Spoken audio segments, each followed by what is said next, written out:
Part number 51, 242, Brebratara, Bula, Puta, Buichaka, Chaka, Chaka, Chaka. Pato, Puto, Puto, Puto, Puto.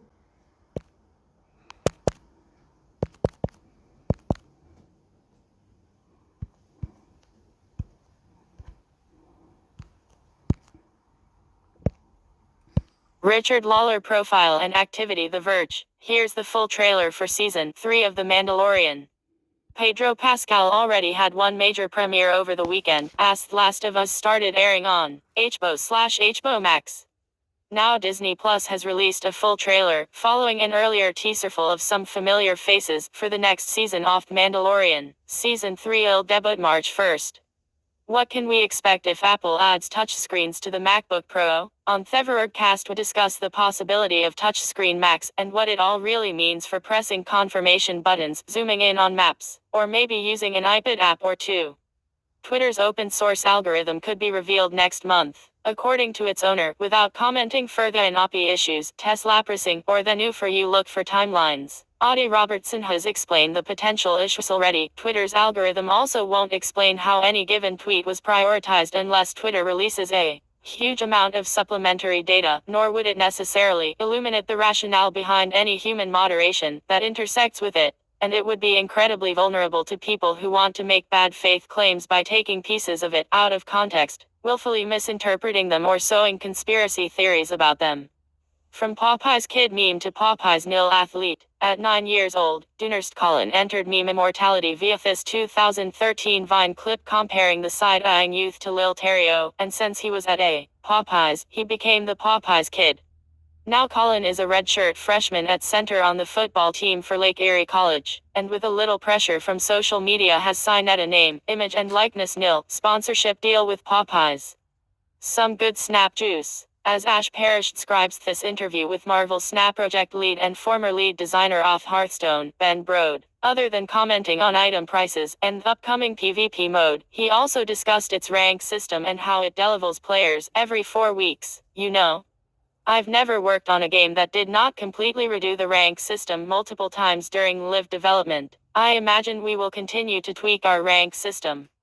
The touchscreen Mac, and other rumors. With Niley roaming the wilderness of upstate New York, I talked to Alex and Dan as we imagined the possibility of Macs with OLED screens that you can touch and tried to figure out what Microld would do for us. We also previewed Samsung's next Unpacked event and attempted to use unlicensed music with some help from Siri. Matt Levine is your financial crimes sommelier. 2 juicy stories in the Bloomberg Reporter's latest money stuff newsletter, with one about the CEO of Frank being sued by JP Morgan over the user base of her financial loan application startup. So, in essence, Frank paid a total of $175,000 for a list of email addresses and then sold that list to JP Morgan for $175 million, for a perfect 99,900% return on its investment. What an arbitrage. And more on Sam Bankman-Fried's Unagile Substack defense strategy. Pagination page 1 of 69.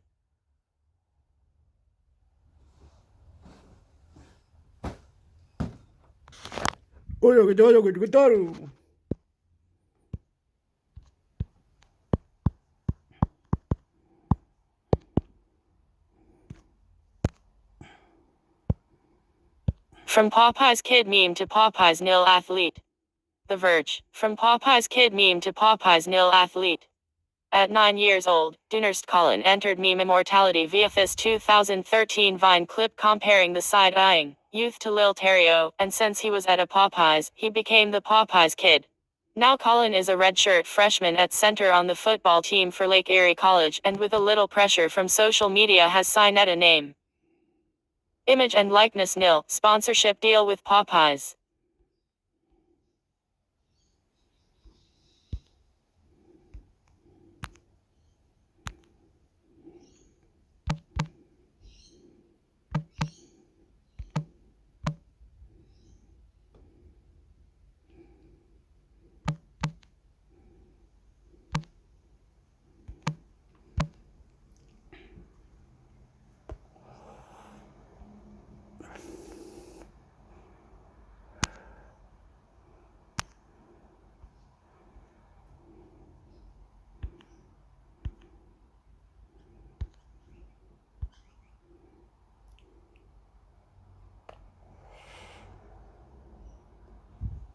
It's time for Twig. This week in Google, we're going to... Under some legal regimes, it's a difficult thing. And so actually one of my students is now working at the National Security Council. Nice. And when she sees a briefing about, the Lazarus group of the DPRK of North Korea use SQL injection, she'd be like, SQL injection? I know what that is. Yeah. I did that in Stamos's class, right? Good. And so, is she going to be a professional hacker now? No. Is she going to She knows what it means. But she can at least communicate to the rest of the team that can help. Which is a real problem in cyber policy. Right. Is like the people who do other national security policy often come from the military, right? Like the chairman of the Joint Chiefs, I don't know who, I'm sorry, I forget who it is right now. Is it Milley, I think? I think it's Milley, Yeah, he was like a Marine platoon commander, right? So it's like the dude was in the dirt with his dudes. He probably still field strip at an M16, right? But like the people who run cyber in the government they've never changed a hard drive. They've never reinstalled their operating system. They've never hacked a single thing. Right. And that's, I think, what we have to change is that the people who run cyber for our government, that they have to have at some point been hands-on at some point. Is it your sense it's getting better? Because I think this has been a big problem. Yes. Government not understanding the ground that they're walking on. It is and also legislators. I mean, I guess it's their staff that needs to know this. It's not getting better in Congress so much. I mean, you now have like the key. One of the problems is there's no cyber committee, and 5 or 6 congressional committees say cybersecurity is their problem. Right. And so you have want a cyber committee? Do you really want one? The way they mess things up? I think something like a select committee wouldn't be a horrible idea. Because what you end up right now is you have Homeland Security and Judiciary and Ways and Means and all these different people having some kind of cyber component and then not being able to have the real skill set in house. Right. There also used to be an Office of Technology Policy, right? OSTP, it's back. Yeah, it's back. It's back. But what's more important, I think the good thing Congress did is they created CISA, the Cybersecurity and Infrastructure Security Agency, under huge. DHS, which is huge. Yes. Because finally there's a technically competent defensive cybersecurity agency. Yeah. It used to be the only people in the U.S. government who really knew anything about cyber was NSA and Cyber Command. Right. It's all offense, all classified. Right. They would never help you out. In fact, it was kind of sketchy talking to them because you're telling them about vulnerabilities that you don't want them using for their own purposes. NSA's always been schizophrenic, both defending our shores and attacking others, and that's always been a little schizophrenic. Your partner, Chris Krebs, of course, was the head of CISA, and left. Fired by tweets. Which turns out raises all these interesting HR questions under the Administrative Act. I bet it does. like of your 401k or your pension and stuff like that. Chris, of course, famously said the elections were well done. They were very best elections we ever. Anyway. So CISA, though, is a little controversial sometimes. Yeah. But you feel like on balance, it's a good. I think thing. on balance is great. I think the current director, Jen Easterly, the second director ever, is fantastic. Yeah.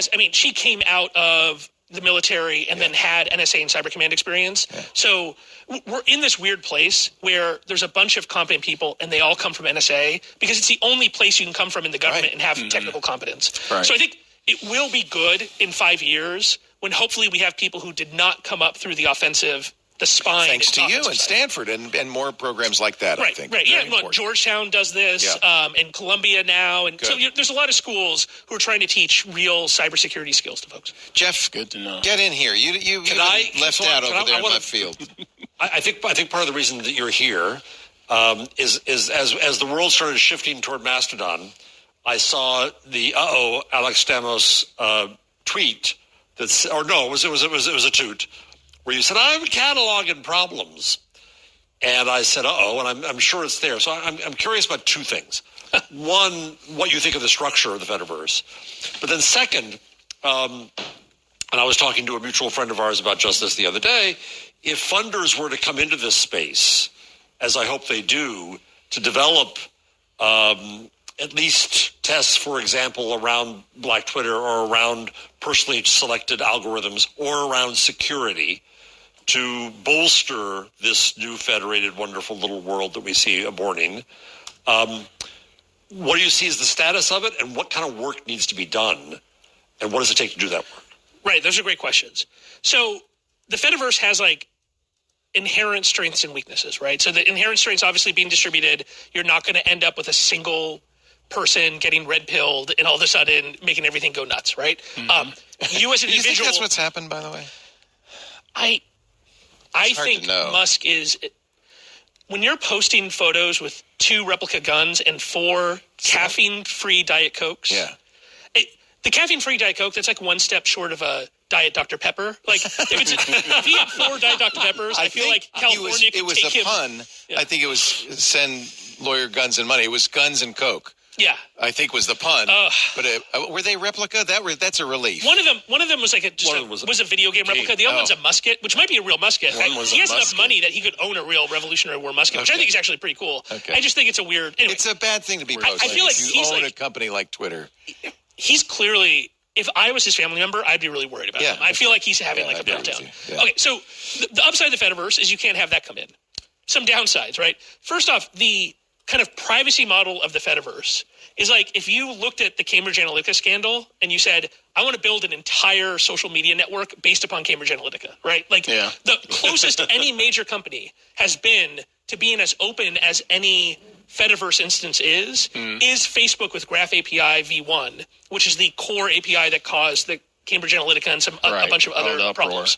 So that is like a fundamental problem, is that you have no privacy in the Fediverse. People know this pretty widely right now, but your DMs are no way encrypted. They're seen by every single else. But then also, it is effectively trivial to make an archive of everything anybody says publicly in the Fediverse. The Mastodon developers and such don't build that into the system. They've avoided people having search and stuff, but these are just conventions. Mm-hmm. I know for a fact people are breaking those conventions and just effectively archiving the entire Fediverse in real time, which then does not all the rights that we expect under GDPR, under California's laws now, are effectively can't be applied to the Fediverse and never will. Under the current design of ActivityPub, you cannot have privacy. Okay, so that's a fundamental problem. As long as people understand that. You don't have privacy in DMs on Twitter now. Right. Well, no, that's not true. Like, your DMs on Twitter are protected by the Electronic Communications Privacy Act and the Stored Communications. Legally protected. Are legally protected. Not if Elon Musk just published those, he'd be violating, I think it's 18 U.S.C. 2701, right? Like, that's a real federal law with a real federal crime. So, like, I think that might be true for the Fediverse, too. So what my colleague who I teach my cyber class with, Rihanna Pfefferkorn, is a lawyer, and one of the things I want to work on with her and the law students is like a legal guide for Fediverse, because does ECPA and SCA apply to you? What kind of responsibilities do you have under the child exploitation statute? So 18 U.S.C. 2258A is like the provider responsibilities. That's one reason, by the way, why I'm glad DMs are not private. Right, yes. That if people thought they were private, they would be much worse. The other interesting issue is as Mastodon scales and gets more diverse and you end up with more and more people that you don't like on your instance, you're going to have to do more content moderation. I kick them off. Right. But the tools for that exist right now really suck. Right. Yeah. And I mean, like, the reporting, when you report something on Mastodon, you don't have the ability like you do on Instagram. You can choose how to report it and stuff. That means it goes into a different queue. Right. When it gets queued, ML looks at it. This is less of a problem as they stay small.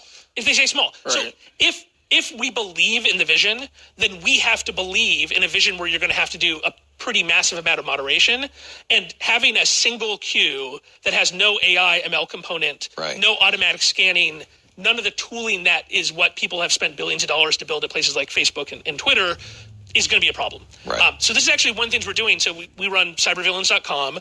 I was just doing it for fun, and it's been successful enough that we're going to port it over and make it an official Stanford IO project. Oh, nice. And you only have 94 users right now. It's not intended to be a public instance. No, but like we found some interesting stuff by playing with it. No, it is public. It's going to be public. I haven't announced yet, but it's going to be stable. So if people want to be on it, what we do is it's intentionally an instance that people can hack, right? So we have a policy that if you want to try to hack it and find problems with it, you should do so. Go ahead and hack it. Now, that's great. We say in the privacy policy you have no privacy on this instance. Right. That is true for all of Mastodon. I should probably say that in my privacy policy. You should just say you have no privacy. You have no privacy. Right? Like I make absolutely no guarantee of anything because you have no control over the security of that code. Yeah. Right? Did not know that. And so we're going to do that, but the other thing we're going to do is we're going to start running off of a fork of Mastodon that we're going to maintain at Stanford, where we work on trust and safety tools. So I want to build out an API with my students of here are pluggable things of like, here's my hate speech detector, here's my classifier for this.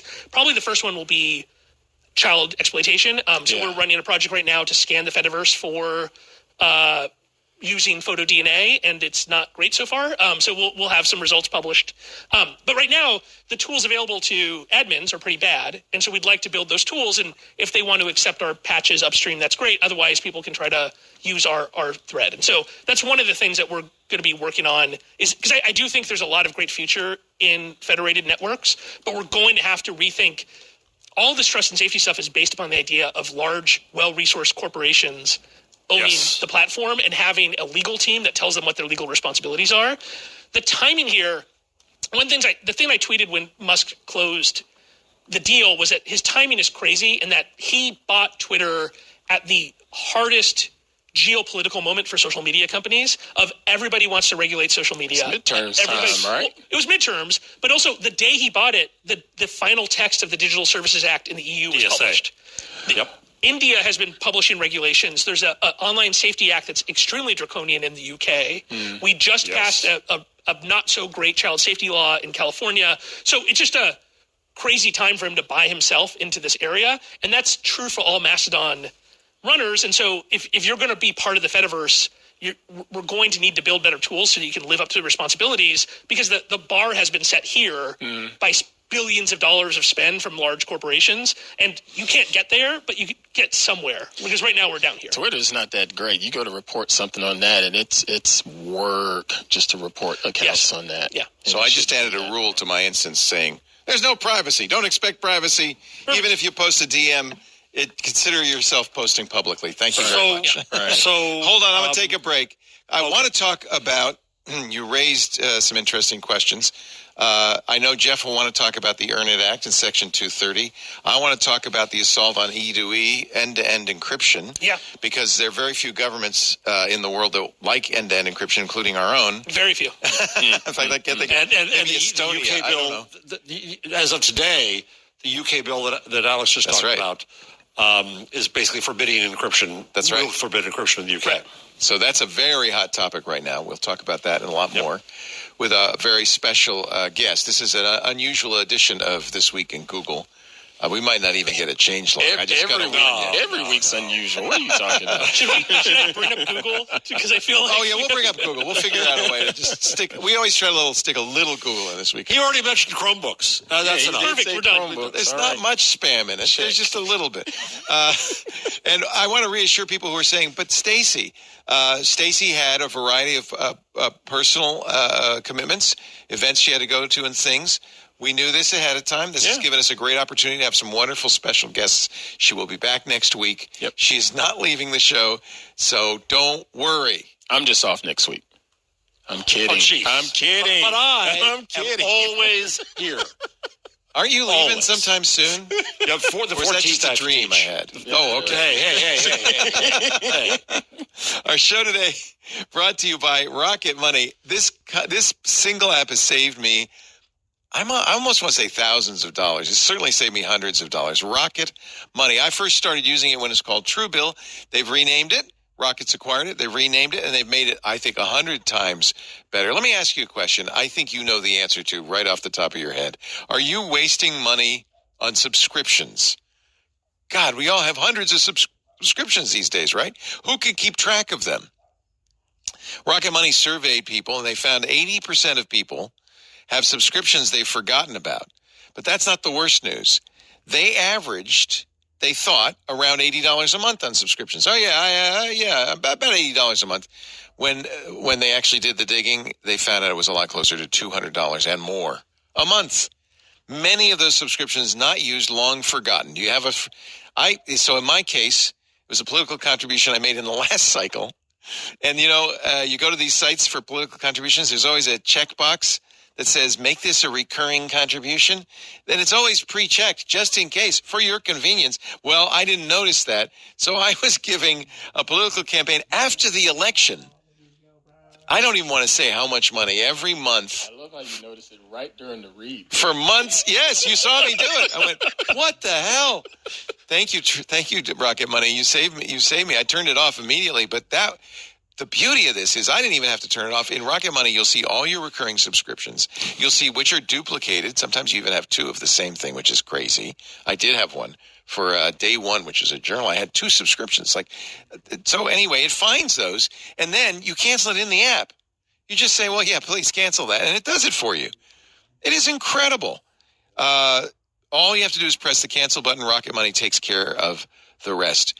If it doesn't save you money right out of the box, you're just more disciplined than I am, I guess.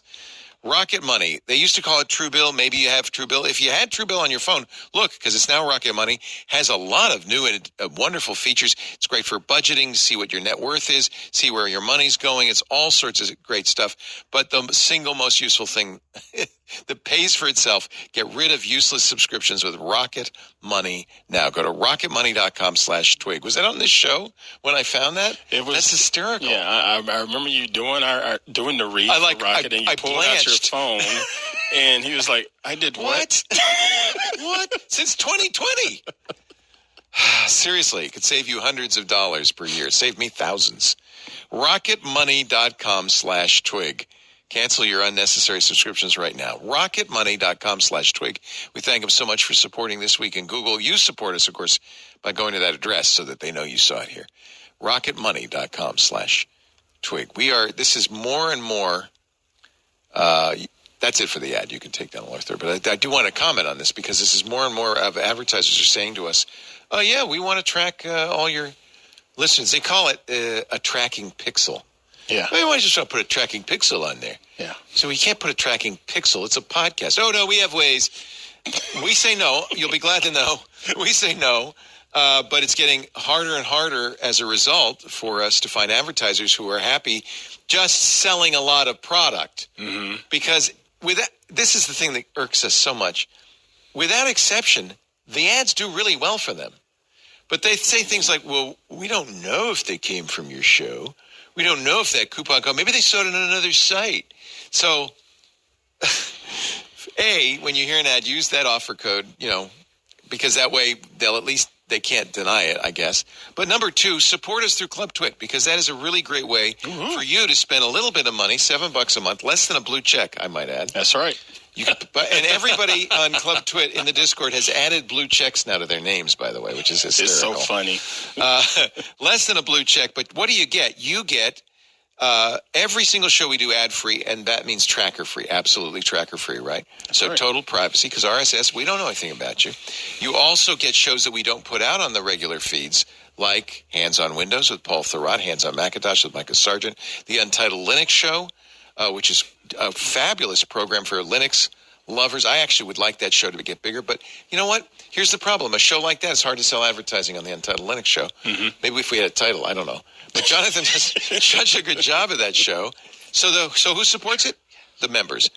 And that's why it's so important. We want you to join Club Twit. You also get access to the Discord, your very own blue check. If that rocks your boat, you can do that. See, everybody's got a blue check on there. Some of them have just little, I have a Twit logo, but everybody else has blue checks. Yep, we got Twit bugs. We got all sorts of, we got special emojis and things. And you get the Twit Plus feed, which has all those shows that we don't put out in public, plus a lot more stuff. For instance, we had great conversation. The best stuff before the show, almost always. Alex, we're talking with Alex. Great stuff. Didn't make it in the show, but we have it on the Twit Plus feed. So right. What? No comment. So no, he didn't say anything bad, and I don't think. Anyway, we can pull it down if you want. Did I tell you that on the Fediverse you have no privacy? Did I mention that? Twit.tv/clubtwit. Twit.tv/clubtwit. Get your blue check for only $7 a month. We thank all our members. We have great members, and it's always a great conversation. I officially joined. You didn't have to. You had a freebie. And thank you for doing that, Jeff. And for coders, we have in our coding section, we're all excited. We have our Club Twit Advent of Code leaderboard. It starts at 9 p.m. Pacific, midnight Eastern. Boy. Tonight, I will be a little groggy for the next 30 days. This is always in the coding channel? Fun. It's in the coding channel. If you want to do Advent of Code, join our private leaderboard. John Arnold set it up. And compare your coding skills. There it is. I see it. Oh, it's so much fun. We love Advent of Code is my early Christmas present. I love it every year. Oh boy! Already, I'm seeing Can I ask a follow-up question here to the Mastodon? Yes. I'll make it two questions because I'll cheat.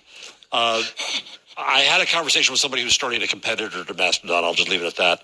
Who said, the codes, it has to be completely rewritten, blah, blah, blah. And I don't know enough about this to know what the underlying code base and how good it is. That was question one. And question two is, you have next to you a host of an instance. What advice do you have for Leo as a host? Great question. So on the second one, like I said, I'd like us to be working on official recommendations for Mastodon hosts. I mean, right now, there's an open question of whether you're a electronic service provider as defined by federal law. I'm screwed anyway. We have an IRC, we have a forum, we have Mastodon, we have a private Discord. Right. I got it coming and going. So what I'd love to see is I think it would be great to get kind of legal and trust and safety services from a group of service providers that then you could pool and you could pay for insurance. Yes. I could totally see that you pay. Well, we have an umbrella insurance policy. Right, but you pay like $1,000 a month for access to lawyers and a pool where the top 10, the top 20 instances all pay for. We don't know. At least for GDPR, you have to have a certain amount of income. You have to be at 50 million. I don't think with GDPR, no. You're talking about DSA. So DSA has this idea of a very large platform, but for GDPR, some of the stuff kicks in at any level where you are processing data. Right. So, yes. And this is a shame because we're creating communities. They're nice communities. Right. I understand. I want to protect people's privacy. I want to protect their security. I want them to have the right to be forgotten if that's what they want. Yeah. But at the same time, I want to, without incurring massive liabilities and massive costs, which means only big guys can do it. Yes. I want to create communities. Yeah. I mean, I've talked about this for a while. One of the hard trade-offs in any regulation of this space is it is very hard to come up. You can come up with regulations that say it only works for the big guys. Yeah, they're appropriate for Facebook. They're appropriate for Google. See, we said But Google. Doing that is hard, and under some legal regimes, it's a difficult thing to do under their rules, right? And it also doesn't make sense in a lot of cases. It creates gamemanship where people are going to structure their companies and such in ways. But yeah, I mean, this is the problem of GDPR and some other regulations is you can't. What I would love to see is that when these regulations are passed, that they think about the 10-person volunteer project, that you don't want the 11th person to have to be a European privacy lawyer, right? That there is a 4-page checklist that you can go through to be compatible, but those checklists don't exist. And this is. Can I just assume, well, I'm a little guy, they're not going to go after me? Sure. I mean, that's true for the situations in which you don't have civil liability for individual users. So for most of GDPR, you're probably okay because the UK, you're screwed. The complaints, UK, you're going to be screwed. Right, UK, you're going to be screwed under the new system. Yes. But under current GDPR, it has to go to the Data Protection Commission to be adjudicated. And so individuals don't bring the cases. The cases go through government agencies. I'm not totally sure under the Digital Services Act. Anyway, I'm not a lawyer. This is something that we want to work with the law school. Absolutely. I'm not considering this legal advice by any means. Although Denise Howell, who is a lawyer, an IP lawyer, and is a member of our community, and has been on our shows many times, gave me all sorts of advice. Do you have a registered DMCA agent? With the I do. I am the yeah. registered DMCA right. agent. Like crazy stuff like that you never think of. Yeah. That's important. That's so if somebody has a DMCA takedown, they know who to go to. They go to the USPTO. Right. They do a search. They say, oh, it's Leo. Here's his email. They that was the kind of great advice you gave Alex. I saw everywhere just saying, do that. Yeah. Well, and then do yourself a favor. A couple of big deals are going to be, if you're going to be in this space, is one, eventually you will end up getting a request from law enforcement. And at that point, you have to have lawyers that specialize. Fortunately, there are law firms that specialize in this. The one I usually recommend to startups is called ZWillGen. So a guy named Mark Zwillinger has done a lot of litigation on behalf of big companies, and his firm will also do small companies. Can you leave me your card? Sure. And then the other is, if you run into any child exploitation material, then a bunch of legal requirements attached to you. You have to report. Yes. You can't just take it down. You have to report. Right. So actually, Stanford Internet Observatory, if you look now in the NCMEC database of reports last year, we're now on the list. Really? We're official reporters of NCMEC because one thing we started doing. You see everything. Yeah, because we're grabbing effectively most of Gab in Parler. Oh, God. And that must be fun. I will eventually be fired from Stanford, but I want it to be for some kind of really cool academic freedom issue. I don't want it to be because a 19-year-old looked at CSAM, right? Accidentally, right? And so we scan all of our incoming now and we just catch stuff that alerts only the adults. Students are not told. It gets encrypted. We're extremely careful in how we handle it. But anybody who does this kind of stuff, unfortunately, child sexual abuse material is the water that finds all cracks on the internet. So whenever you have any kind of unmoderated space, it does become a problem. Good grief. Well, I moderate heavily, but you make that really important point. You have a duty to report. You have a duty to report, which is one of the things I want to work with my students is, one, recommendations for folks, but then also the code that you could just hit a button and do the report automatically. Yeah. Which the cool thing is there are services. Microsoft runs a photo DNA service that will automatically do reporting for you. You can actually fill out the information and check the box, and then it goes through Microsoft's team.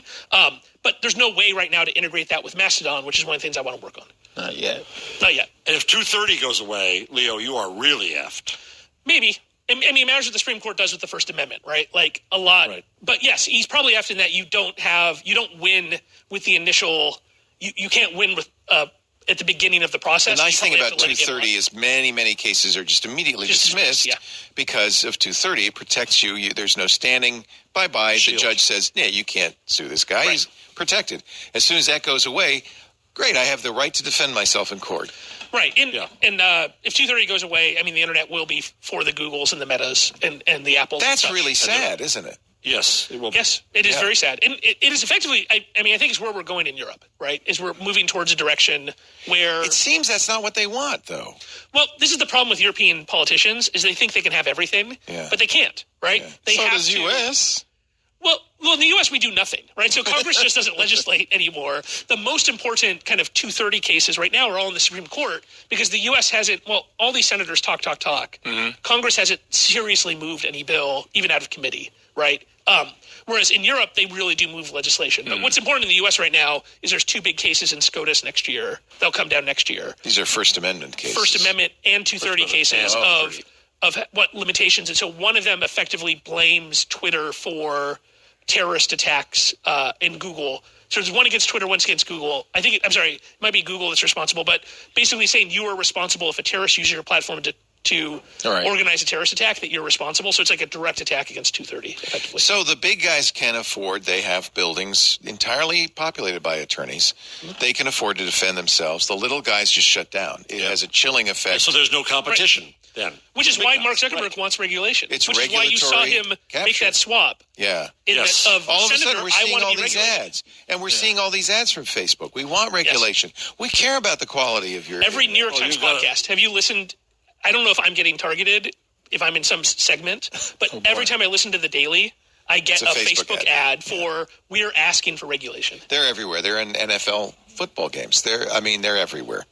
And it makes sense. It's and you introduced me to that term, Jeff Jarvis, regulatory capture, using legislation to protect your interests and to pull the ladder up after you to prevent the little... It's because it's worked. Exactly. They fought GDPR in Europe, and then GDPR turned out to be fantastic for the big American tech companies. They learned a lesson. And so the lesson has been, instead of resisting, we should celebrate it, but what we should fight is any kind of de minimis standard and make sure that everything applies to every single competitor. Yeah. Now, Mr. Jarvis mentioned a, quote, Mastodon competitor, someone you know is thinking about working on. Well, yeah. There's maybe a lot my question is more the thing to really understand is that Mastodon is just a client to the Fediverse. That's what I was going to ask. How is it even a competitive service if everybody is just connecting to? It's just another one. PixelFed is another one. Right. PeerTube is another one. Yeah, no, I was talking about, and I was talking about a You're talking about Post News? You're right, Post. I'm talking about Post. Oh, okay. Yeah, I think, the very fact that Post in its very first page of its user agreement says that billionaires are a protected class. Yeah. Really tells you a little something about where that's headed. And full disclosure is that I left the advisory board for Post and received nothing from them, and I'm not associated with them in any way. I don't understand why Noah put that in. The big mistake Post made was at the day... During the week of the most movement, they still had a limited sign-up, right? Yeah. Like, if you really believe in it, then you just have to go all the way and push your engineers to scale and take the million sign-ups because... Am I a nut for saying I believe in open source, non-proprietary, decentralized systems? You're not a nut. You're just weird. No, I think there's definitely a future there for sure. Are they inherently more dangerous? I wouldn't say they're inherently more dangerous, but it's more complicated. And there's nobody to turn to make it safer. Yeah, because it's decentralized. It's decentralized, yeah. Which is why I like it. Which is, I think what we'll see is just like with email, one of the reasons you're on Gmail is they catch more phishing spam. Scam. People forget why Gmail dominated, but one of the reasons was Google was very good at spam detection compared to Yahoo and AIM and Hotmail and others. And that was like a real selling point, was the safety aspect of you're not just flooded with spam and scams all day. Right. So I think there is a future for a Fediverse, but I think part of it will be what protection you get from your instance host. I had a really interesting discussion on the Fediverse this last week. I got into 2 long threads. One, after Jelani Cobb, who's the dean of the journalism school uptown from me, the rich people go to, called Columbia, did a New Yorker piece saying, I left Twitter. And I said, I don't know, maybe I side more with Sarah Kendzior's view that we can't cede territory in an information war. And then I got people going after me like crazy because you're supporting the Nazi. And I said, I'm just trying to pull friends over from the old place to the new place. The other one I got into was when I said, I miss the algorithm a little bit. I feel like I'm missing things as they go, and I would like to have something in my control. And I got the same kind of scolding. It's a very scoldy place. It is if you come in, if you march in with your little Twitter uniform on and your little Twitter kepi and say, things are better over there. They're better. Everybody come back. But what came out in the end was a lot of really interesting good ideas from developers. About one guy was already mocking something up where he could just look at his own feed and see who he missed in the last 12 hours, and it becomes a roll your own, choose your own, control your own service for you. That's what I'm really looking forward to in the Fediverse, is those kinds of add-on services. Whether it's to recommend or to authenticate or to block stuff or whatever it is, I think there's a lot of opportunity to build on top of this. That's what excites me most. Well, I think full text search is just going to have to this is one of those, like, the ideas of the original developers of some of these products are not going to they can't be gods forever, right? So without full text search, you're not going to end up with people really wanting to use it. Do you think that full text search, that Eugen Eugene's contentions, and he's softening on the QT one, but that quote tweet and full text search were vectors of bad behavior? You, who study bad behavior, what do you think about that? I think quote tweets for sure. I think full text searches, unless people use hashtags very aggressively, it's a basic part of discovery. Mm-hmm. Yeah. The contention is that because I can search for anything, I can use it to harass. Right, but this is the problem. Is the Fediverse is totally open. You don't even need to have a registered instance to just pull down the entire content of Mastodon.social. Right. So people will create full text search engines. Right. The question is will it be under control and at all privacy protective or completely non-privacy protective? I split the difference on Twit Social by turning on Elasticsearch. Yes. So we do have the ability to do some pretty good searching within our own instance. Not full text search, but I'd like to start it with just my own posts. That would be a wonderful thing about it. You could search if you. Well, see, you're unfortunately you're on some other. I know. I'm probably going to switch, but you don't have to switch. I don't want you to switch, but you don't have to switch. Well, that's the beauty of the Fediverse. You stay in that silly little hovel that you call home. But no, seriously, we love each other. Tell. Are you on JournaHost or you're on Mastodon.social? No, I'm on Mastodon.social because I wanted to see what it was like. Does Gargron have Elasticsearch turned on there? He must have it on there. Maybe it's too big. It's such a big instance. Maybe too big. It's so big. Well, you can run it. I mean, you asked the question before about scaling. One of the problems with Mastodon is it's not built. It's not designed to scale. It's not designed to be able to scale out tiers. And so really, I think what we're going to see is a bunch of work to take these components of like Sidekick, Elasticsearch, and a lot more work around the Dockerization, the Yarn configs, the Kubernetes configs, so you can have individually scaling tiers, like a big company would, right? But like it's clearly something that they were used to running as one. We never thought instance. All these people would show up for one thing. Well, and also I think traditionally probably you don't have a lot of developers working on this who have worked at real scale companies. And so even Twitter in the first 5 years didn't know how to do this. Yes. It was a Ruby on Rails project. Like Mastodon. I mean, there's also this question of whether Mastodon's going to be able to scale while it's still on Ruby. I think it will be fine, but they're just going to have to create a bunch of auto-scaling stuff so you can go put it up in AWS. There's a huge amount of technology that goes into something like Twitter or Facebook. It's actually mind-boggling to think of what the scaling takes. It is. Well, you guys were talking about the leap second last week, right? Gosh. Do you know why that's so important to Facebook? Why Facebook cares so much, and Google? Yeah. So it's the basis of humongous distributed file systems is perfect resolution GPS time. So in the roof of every Facebook data center, there's a very sensitive GPS antenna that goes into custom hardware that Facebook gets OEM'd from. And I believe you can actually download the patent, at least the patent, but the designs in the paper. They run an NTP server, don't right? they? And the Facebook runs like a post NTP, something that's more accurate than NTP internally. Yeah. Because to do these transactions, when you do transactions in a distributed database or distributed file system, you use timestamps to figure out what the eventual consistency is of that.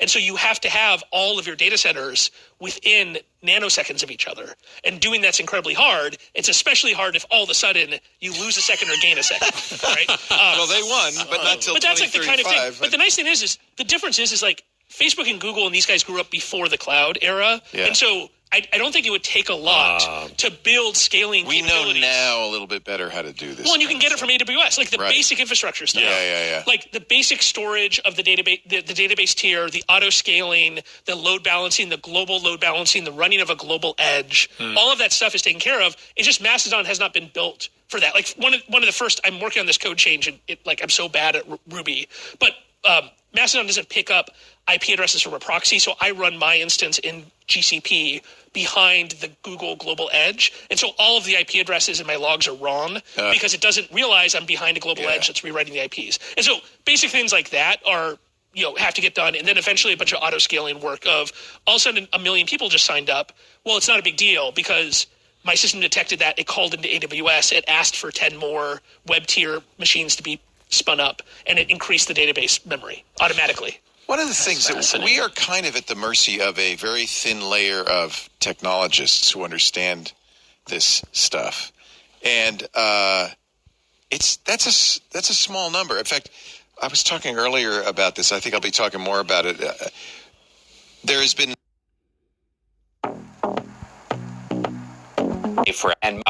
we actually can utilize it not just for security but for other purposes as well. So yeah, I've been loving it so far. And this is part of a larger set of resource lifecycle management tools that really anybody who's got cloud workloads has to think about.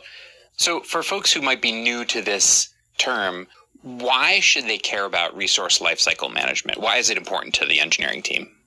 For every resource, we want to define when it starts its life, and when it ends its life. And I think it really speaks to the culture of responsible ownership of resources.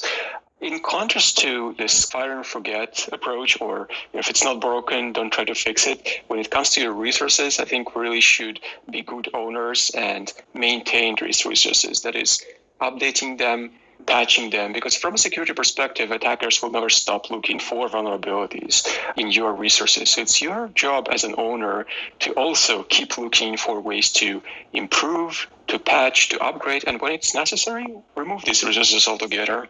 That's really good advice. It's really awesome to see that Google Cloud cares a lot about helping its customers optimize their cloud, whether that be in saving costs, increasing their security, or reducing their carbon footprint, because it just shows that Google really cares about doing the right thing for the user. And so wherever we can do more of that, we are trying to do. How can Active Assist help people improve their resource management, their resource lifecycle when they're using a public cloud? So firstly, when we talk about resource lifecycle management, we're referring to helping users manage when they should get rid of some of these resources. So we know that cloud projects and resources go abandoned all of the time. Someone left the team, a test environment was spun up and it's no longer needed, but it was kind of forgotten about, that sort of thing. And so this is where Active Assist can help. As I said before, we make recommendations to users to help them optimize their resources. And so when it comes to how to identify when these resources are idle or no longer unattended, we provide those recommendations to our Google Cloud users to help them optimize their cloud.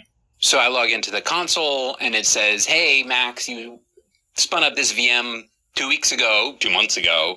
but it hasn't been touched for a while and you're still paying for it every month or every day or every hour, maybe you should spin it down, right? Right, exactly. And I think the topic that we wanted to focus on today was specifically on unattended projects, so a little bit higher level. And that's where we were able to really partner closely with Uber and help them with their resource lifecycle management.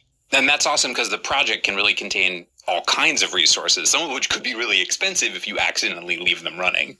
Right.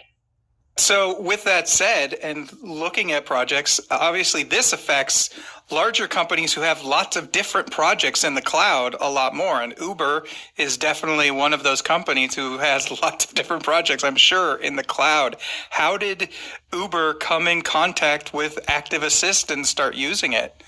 So essentially, attack surface, we usually define it as the collection of all the resources that can be exploited, penetrated, exploited by a threat actor.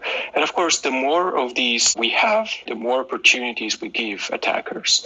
So it's really one of the best security practices to get rid of unused, unattended resources. And that's what we wanted to do. We started looking at all of our projects and started trying to figure out a way of identifying these idle, unused, unattended projects. So initially we used logs for that purpose. We would just look at project logs to try and identify any activity. It requires quite a lot of filtering out some actions that were introduced by other actors, other projects. And so through this, we built a system that looks at the logs and eventually comes up with usually a decent enough recommendation saying, hey, this project is used, or it looks like you need to find a new owner for this abandoned project. Eventually, we did meet with Google, and it turns out Google has been developing a service especially for that avoids looking at logs, or doesn't make us look at the logs, but rather just asks us to send an API call, and they give us an answer saying, hey, this project is that particular percentile of being used or unused. You obviously went from your own system trying to look at the logs, and then once you started working with Google and Google's Active Assist system, how much better would you say it was at not having like false positives and stuff like that you could really count on the data versus what you thought you already had going? Yeah, so since we switched to Active Assist, we did see quite a significant improvement. Before Active Assist, as I mentioned, we were looking at the logs, and that's quite an expensive operation, especially if you're looking for activity over the last, let's say, a number of months, right? So you just keep searching these logs over the last so-and-so days. Costing you time, people's salary, and probably money in your consuming services to parse all those logs, right?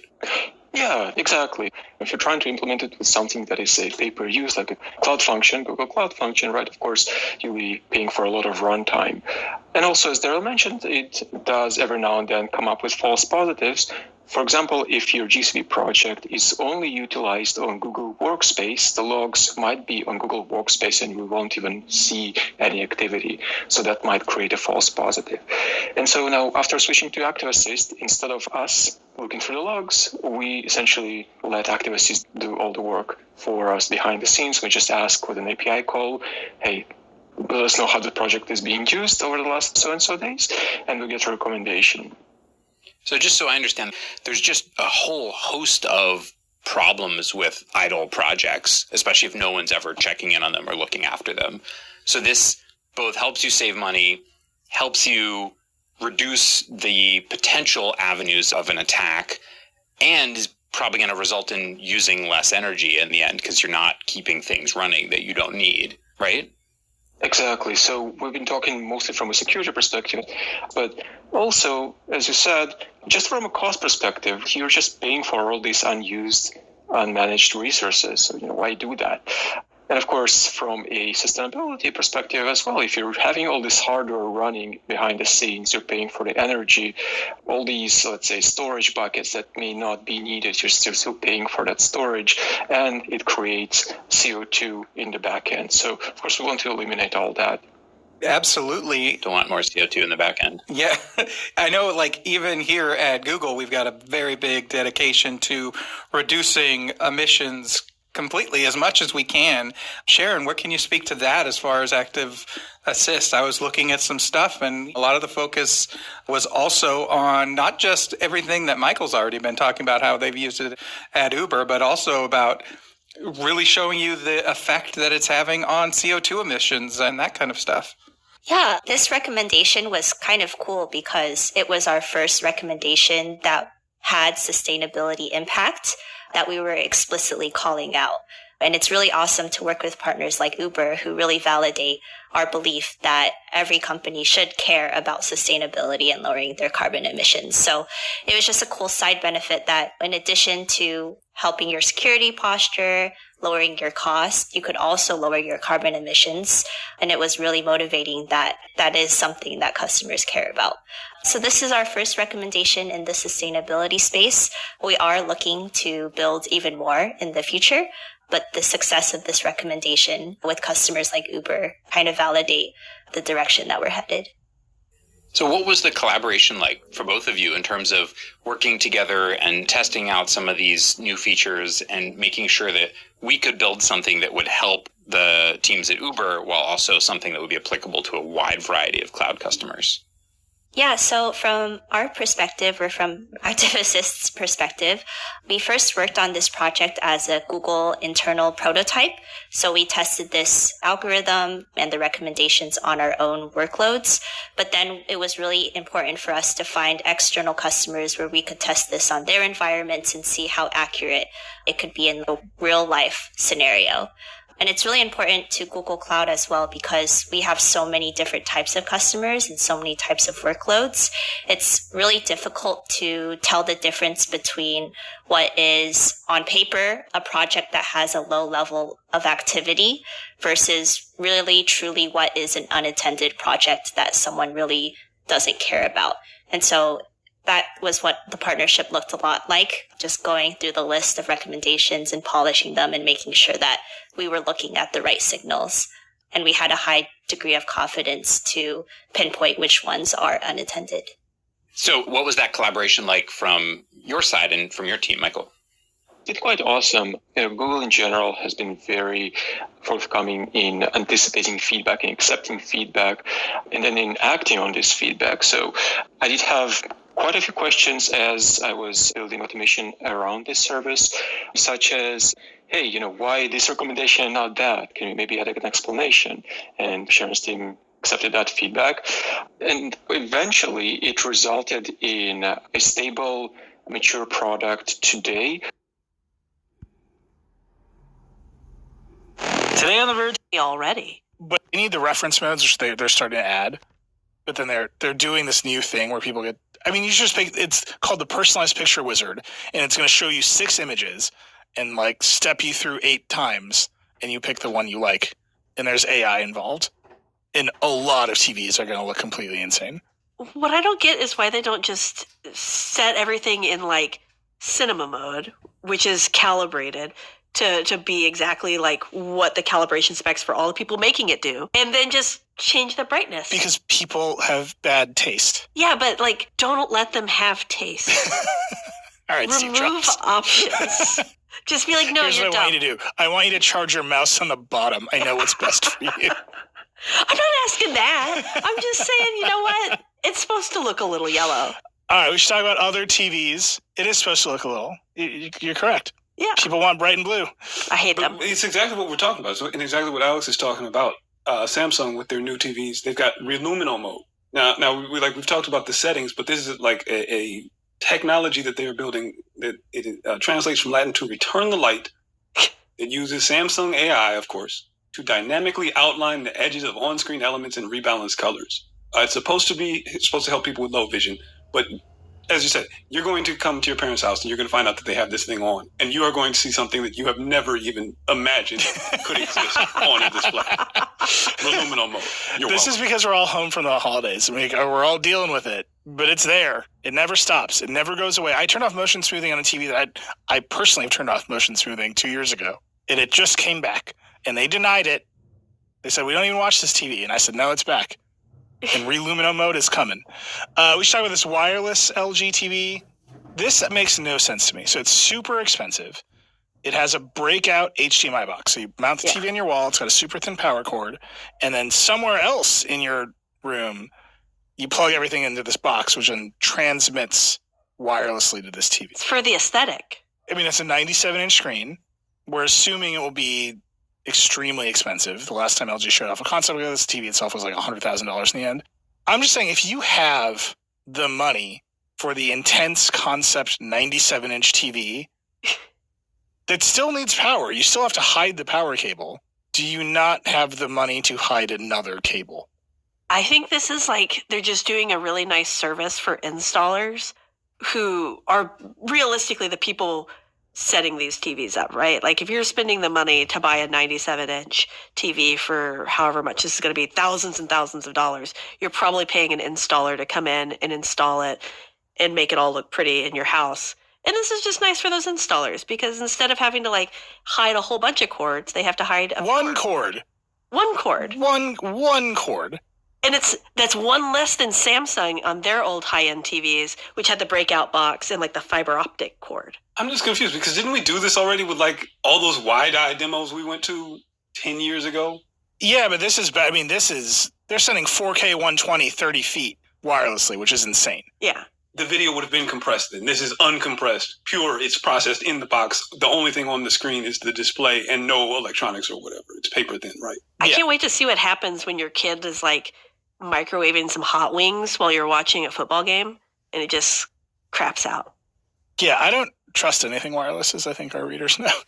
But I think it's cool. Like I think if you can bring this, we've started to see Samsung slowly bring this like breakout box idea down into more affordable products. I say more affordable. I mean, like what was it? The $3,000. The frame TV was on sale for $800 this last like Black Friday. They brought those prices down. And if you could do that the same with this, I personally would never do it because I love wires. But for a lot of people, those people who like to put their TV over their fireplace, even though you should never ever do that, this is like a dream come true. But you still have to run power. If you have to run a power cable, you can run one HDMI cable. Yeah, but what about their Xbox and their PS5? But that cable, you run it into the breakout box, like the frame TV. You connect everything. So you're just saying we should just have the breakout box? Yeah, I mean, that's what most TVs... They've just eliminated the cable from the TV, the panel to the breakout box. I know, but like there was a long time where people were like, why do I need cordless headphones? They're bad and stupid, and they still are, and people still love it. We just did an entire episode on Bluetooth, Alex. I know, and as everyone listening knows, I know nothing about Bluetooth. Nothing. No, I'm just saying, like, the limitations, I just don't get it. If you have $100,000 to put this TV on your wall, and you've got to run power, what does the breakout box get you? One less wire. One less wire. You can play physical games without getting off the couch. You can have everything you've ever wanted. You can have your physical media archives, but you don't have to get off the couch to change the movie or the game. It's perfect. What could be better than that? So you just have a big like tower next to your couch. It's gonna be great. The future. Where we're all still using this. That said, we don't know what the input lag. They won't say what the input lag is. We'll just quickly go through some other stuff. Roku announced its own TV line. The only thing I want to point out here, this makes sense. Roku's been making TVs in partnership with TCL for years. Now they're just putting their own branding on the TVs. TVs seem like they're going to be one step down from TCL's TVs. It's just like they won't talk about specs, and that usually means the specs aren't going to be top-of-the-line specs, right? Yeah. They'll be cheap. Yeah, they will be cheap. Chris Welch wrote this up for us. He noted that the person in charge of Roku's TV efforts, former TCL executive Chris Larson, so they're just keeping that in the family. This feels like GM, like some things are a Buick and some things are a Chevy, but they're all the same car. It seems like what's happening because Roku's not making the TVs. They're definitely rebranding something. So whether it's TCL or Hisense or whatever, who knows? But my guess is Insignia. Insignia is also rebranded, whatever. Damn it. Yeah, Insignia's is the Best Buy house brand, I think. Whatever the Insignia, whoever they go to, that's who Roku went to. That's who Roku went to. Speaking of TCL, they've got new branding. They have much higher end specs, and they've decided that gamers are their market. which I think is pretty interesting, actually, because I think we have people on this on our staff. We have definitely people like this on Polygon staff. The number of people who in the pandemic now have like multiple TVs in their living room so they can game side by side is fascinating to me. Richard just gave a very knowing look off to the side. There are 2 TVs behind me for no reason. So I think that's fascinating. And then Razer made a sound bar that tracks your head in the room for, I mean, this is going to sound horrible, but they made a sound bar with IR trackers like a Kinect to figure out where your head is and then do surround sound based on where your head is in the room. Neither of you sound convinced by this. I had the original Leviathan, and then I broke one of the cords on it, and they were like, no, we don't have replacements for that. I even went to like the PR guy. I did like the thing that you should never do as a journalist. And I was like, do you know if you guys make these replacement cords? Because I personally want one. And he's like, no, we don't. I can get you one. And I was like, no, I'm not going to take one that you like just go and take out of another box. You should just make these. So I'm over Razer soundbars. Yeah. Well, this one is looking for your head with infrared. Yeah. Even more over this particular one. And it will find you. We actually didn't talk about Samsung. Samsung, as always, announced a ton of TVs. And Chris Welch, I think, dropped this story into Slack when he was done writing. He's like, this is Eli's nightmare. Samsung is like all in on AI picture tricks. All in on remapping SDR to HDR content. All in on more processing enhancements. Just in general, we've like hit the point where the panels are all pretty good.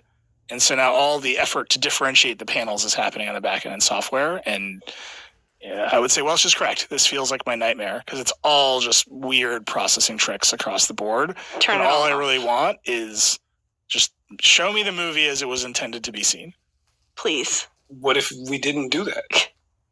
Auto HDR remastering uses AI deep learning technology to analyze and apply real-time HDR effects on standard dynamic range content on a scene-by-scene basis. It's like, I don't want that. I really don't want you to do that. But people love really bright pictures. We'll see how it goes.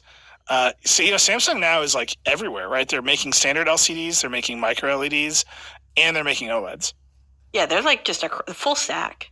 Yeah. Are they good? Do you want to own one for more than a year? Remains to be seen. Here's my question. Is this finally, like I have early, I think a B7, B6 LG OLED. It's this totally is the fine. year. You think this is the year? This is the year. Because I have a B7 and I don't want to be alone when I go and upgrade mine, so do it, Neil. Welch gave you the reason. He gave you the reason to get the new one this year. The one thing that we haven't talked about, what if they had a software upgrade that was good? There's something that changed in WebOS that he does like, the way the notifications pop up. Oh. So not everything is bad or the worst. And some of the HDMI 2.1 features, maybe they'll even work this year. Yeah. We'll have hope. I have hope. You gotta at least wait for QD OLED to like actually spread out. Like so far it's just Sony with their highest end model, which I know they bought from LG Display, but like not even LG is making a TV with QD OLED yet. I would wait for that. I'm just gonna get a reference monitor. Yeah, it's just like this TV is definitely good enough. And I mostly watch like ultra compressed streaming content. Like, It's fine. All right, Alex, put together a Plex server of only the finest uncompressed Blu-ray rips. I got you. You're going to be watching Big Bunny for hours. All right. Will they all be from the 1930s? Probably. The public domain with Alex Krantz. Very good. There was a bunch of other CS display stuff. Samsung had a bunch of roly-foldy displays, lots of prototypes. Hard to talk. Dell's 6K? Oh, yeah. There actually a bunch of people came at the Pro Display XDR, Dell and Samsung. Samsung came 5K display. Dell had the 32-inch 6K. That's pretty cool. It's neat to see a little competition there. Like I said, CS is a display show. So go look on the site. It's hard to talk about displays. Especially go look at all the Samsung prototypes because they're cool as hell. They're just not products. And I think the TV market is super mature. Yeah. Like the answer is like if you want a TV, you're not waiting for anything better right now. Like you might as well, which is how I justify all multi-$1,000 purchases. It's going to be a huge game changer next year. You need the new TV because it will have the NFT app store. We're going crypto this year. That's my goal. I'm going to sell all of you tokens. We're going to do this together. we're not going to let There's a fire sale on FTX tokens. Go stock up, Richard. Well, once the marketplace is reopened and we can access them, yes. We're having a little problem, but it'll be fine. All right. Like I said, CS, the display show, lots of TV news. Chris Welch has done an amazing job. If you want all the details and the stuff, go read his coverage. Go look at the TikToks of displays folding. We got to take a break. We can come back. There's still more. There's desktop. There's laptops. I'm sure Richard will find a way to make that about crypto, too. We'll be right back.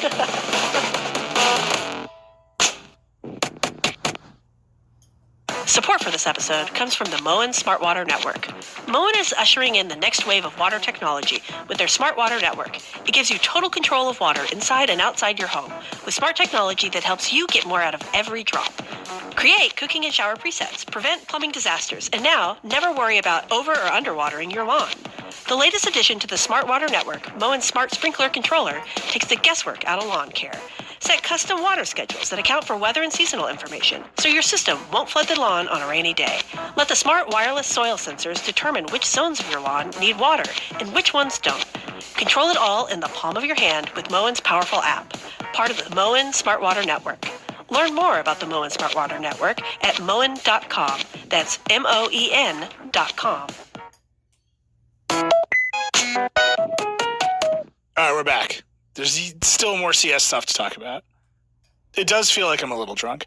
I mean, I'm not. Had a little. But just little vodka. Talking about gadgets in Vegas for long enough, you get a little... Takes you to a place. Get a little tipsy.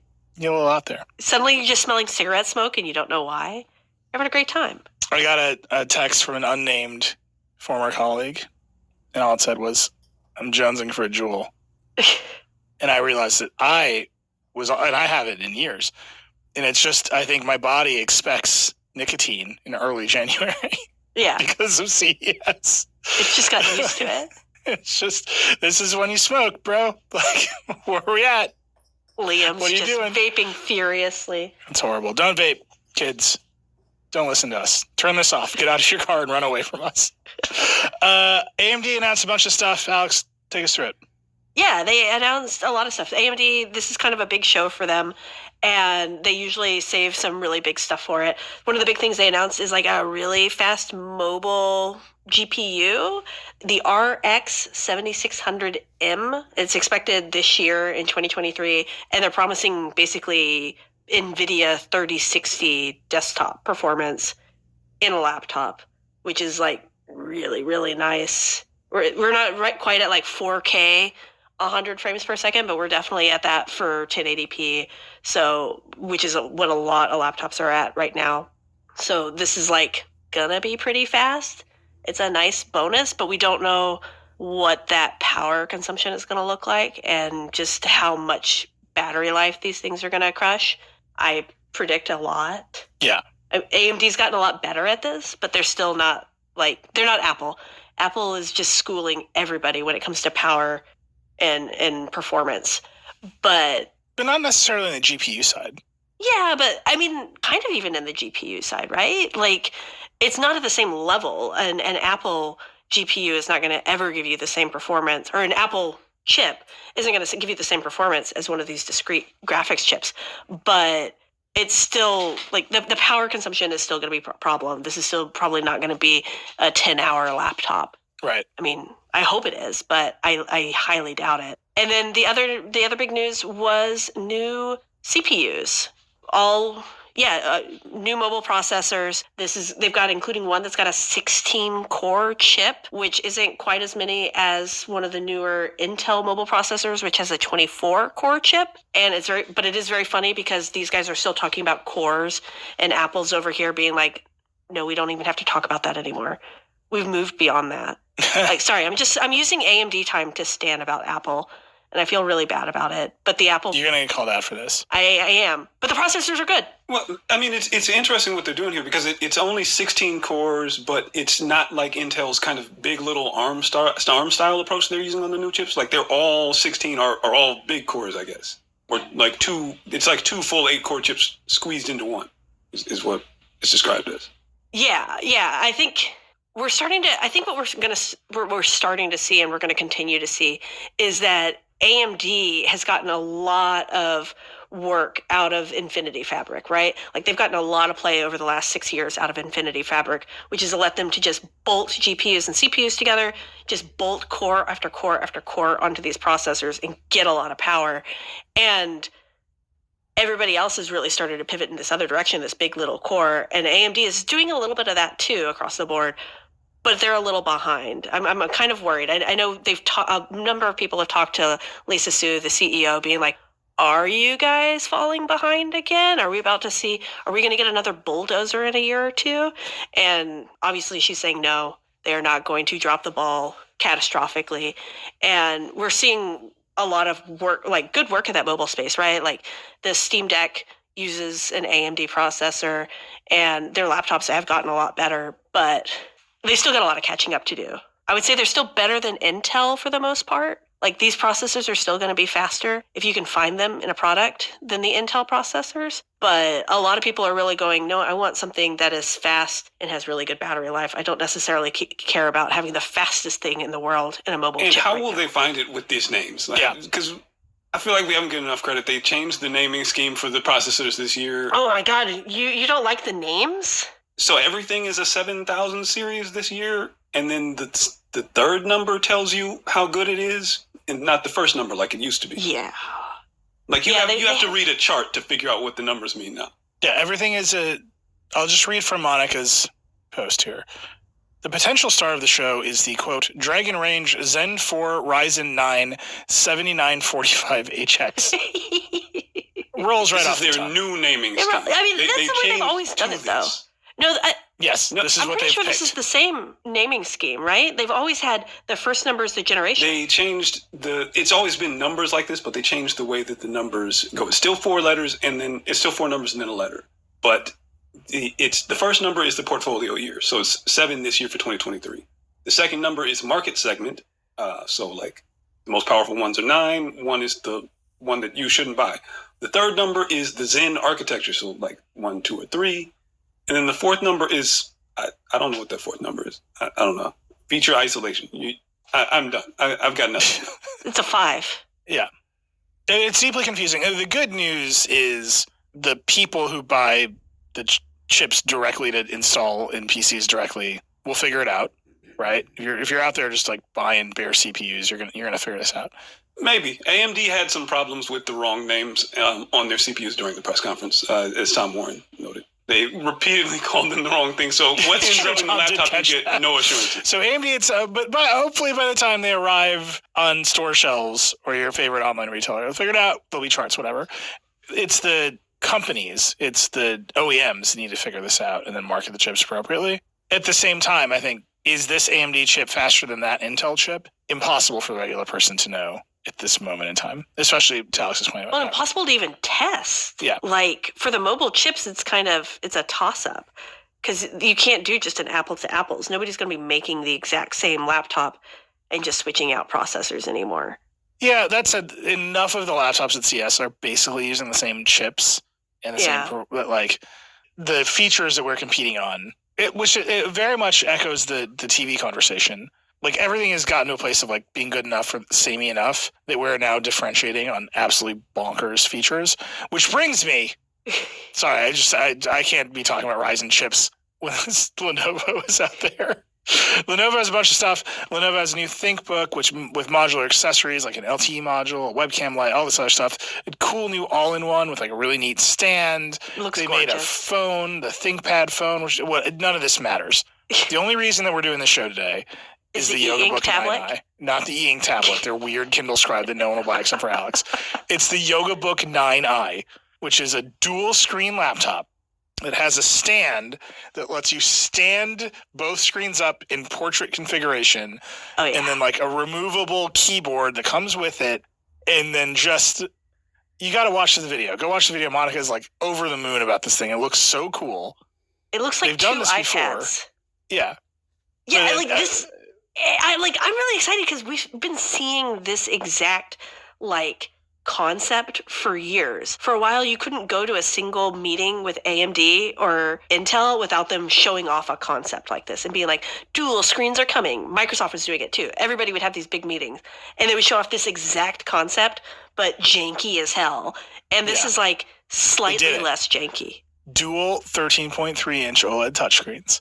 It's coming. Keyboard. You can actually buy it. Extremely weird vertical stand. This thing is so, like, I'm just like, watch this video. Watch this video to slight remove. You've all seen Monica. You've watched her review videos. She's been on the show. She's so captivated by this thing that she's like, check out this easy 10-finger swipe. It's like, I don't know about that. It's great. The thing looks amazing. This is like why CS exists, is this laptop. I can't wait to buy one. I'm 100% going to buy one and then realize that I have no need for this at all and not use it. But just look at the configurations. Are you going to return it? Like, do we need to just time how long it takes you to return it? Yeah, I mean, I'm going to have it.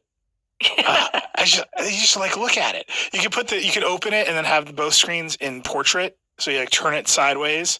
So you can read it like a magazine. Yeah, or like one full screen Slack and one full screen dock and the keyboard's in front. You can swipe when the bottom screen is the keyboard, you can swipe the keyboard down to have keyboard in the front, and then you get a variety of status indicators that Lenovo thinks are important, but which are not important. It's so good. It has haptics, so it feels like you're typing when you're typing? Yeah, there's no way that a laptop-sized touchscreen keyboard is going to feel good with its haptics. $2,100, 13th gen Intel Core i7. Womp womp. 16 gigs of RAM, though. And it's going to ship in June as a pen. This is the future.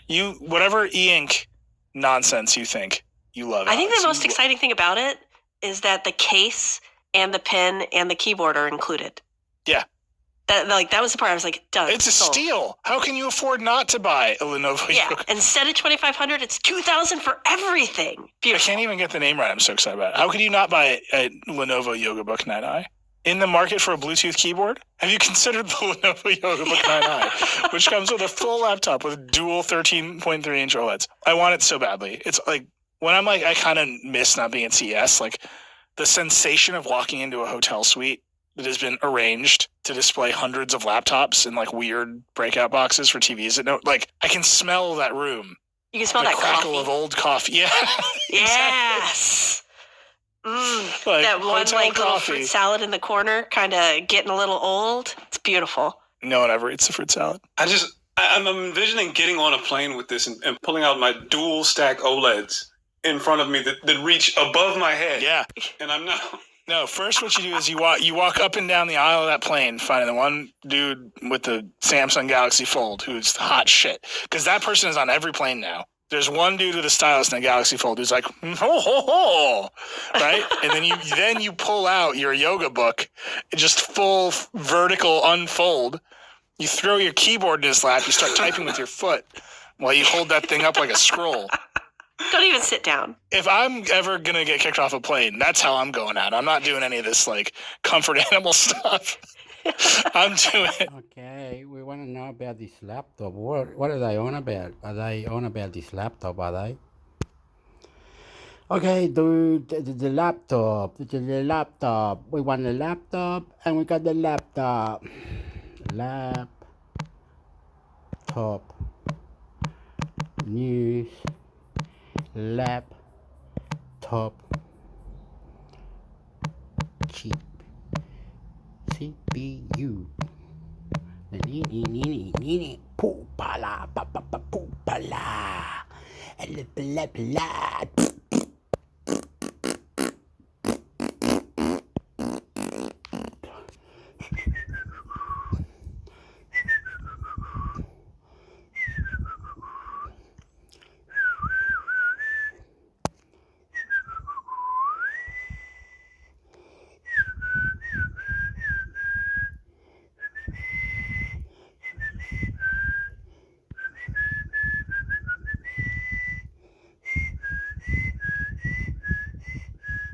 Update. You can press that.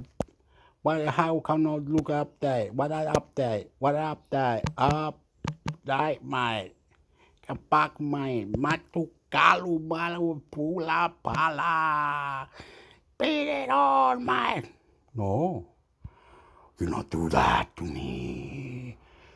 Oh, that's well, on the new one, how do you update the date? Don't you update the date? Oh, you want to know update the date? Like 21 now, 22, and then 22 February. We want at least December. Why December? What you do, man? What you do, man? Oh, here. Here's one.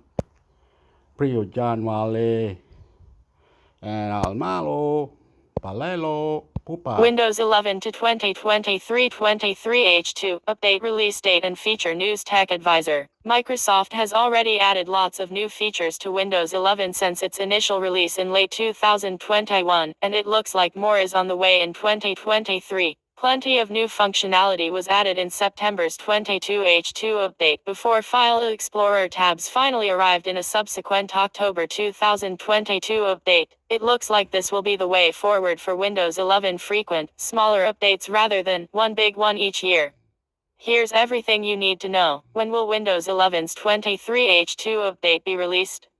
With the introduction of Windows 11, Microsoft announced that it was shifting to annual feature updates. The 22H2 update is out now, so you could be forgiven for thinking that we'll get a 23H2 update in late 2023, potentially September or October. However, a Windows Central article from July 2022 suggested it may be replaced with several moments new feature, latent updates that are released every few months. If this turns out to be true, features initially rumored for the 23H2 update would be released gradually throughout 2023 instead. But that doesn't mean Microsoft is doing away with the 23H2 update entirely. A subsequent December 2022 Windows Central article suggests the company is still planning to release the update likely in September or October 2023. However, author Zach Bowden doesn't believe it'll be a major platform release. But while this is likely to be the case, you shouldn't give up on the 23H2 update entirely. That's something a Windows' latest article from November 2022 also hints at. At least 2 new moment updates are expected between now and then, but a third may be rebranded as the 23H2 update instead. But whenever a significant update arrives, you probably won't be able to install it straight away. Microsoft still tends to throttle up availability in order to manage demand, with newer devices prioritized. It doesn't take nearly as long as the initial Windows 11 rollout though. For earlier access, you can always join the Windows Insider program and try out new functionality before it's released to the public. However, do note that not all features in the dev channel make their way into final versions. The beta channel offers a good balance for most people, but it's still not recommended on your main device. Will all existing Windows 11 devices be compatible with version 23H2? Most likely, yes. Microsoft introduced sweeping new hardware requirements for Windows 11 in the name of security, leaving plenty of older devices unable to upgrade. There are no indications that'll happen again anytime soon, unless Microsoft surprises us with the release of Windows 12 ahead of its currently rumored 2024 release date. A more likely scenario is that some older devices will be phased out at that point, rather than in 2023. What new features will be available in the 23H2 update? The 23H2 update isn't expected for many months, but we already have some idea of what to expect. As Windows latest reported, a March 2022 Microsoft webcast includes a PowerPoint file named SV3 Refined Investments Next Steps. Many people have taken this to mean Sun Valley 3, the expected internal codename for version 23H2. Microsoft. Considering the original Windows 11 release was known simply as Sun Valley, this feels like a logical conclusion. However, it's anyone's guess what refined investments actually means. Perhaps it's more subtle tweaks rather than any big overhaul, but that was always likely. Indeed, a subsequent Windows latest article from June 2022 suggests Microsoft has confirmed that the 2023 feature update will be SV3 Sun Valley 3. This is based on recent updates to the dev channel of the Windows Insider program, which reference both SV3 and Copper, another expected internal codename. Evidence of the 22H2 update has been available within early builds for a while, so it makes sense for this to be the 2023 equivalent. However, in an April 2022 video, Windows Central's Zach Bowden and Daniel Rubino discuss what the 23H2 update could entail. Despite the big caveat that this could all change, there are some useful insights worth knowing about. Both are reliable journalists with a strong track record for Windows news. Despite Windows 10's dedicated tablet mode being dropped for Windows 11, Microsoft is continuing to make the OS more suited to touch input. Bowden anticipates there will be more to come, with the potential for a separate tablet user interface UI to be reintroduced in version 23H2. Windows' latest Mayank Parmar agrees, suggesting a tablet-friendly taskbar could arrive in 2023. Elsewhere, Bowden believes that the update will further improve how Windows communicates with Android. Microsoft recently rebranded the Your Phone companion app as Phone Link, redesigning it in the process. With the Surface Duo 3 also likely in 2023, this makes a lot of sense.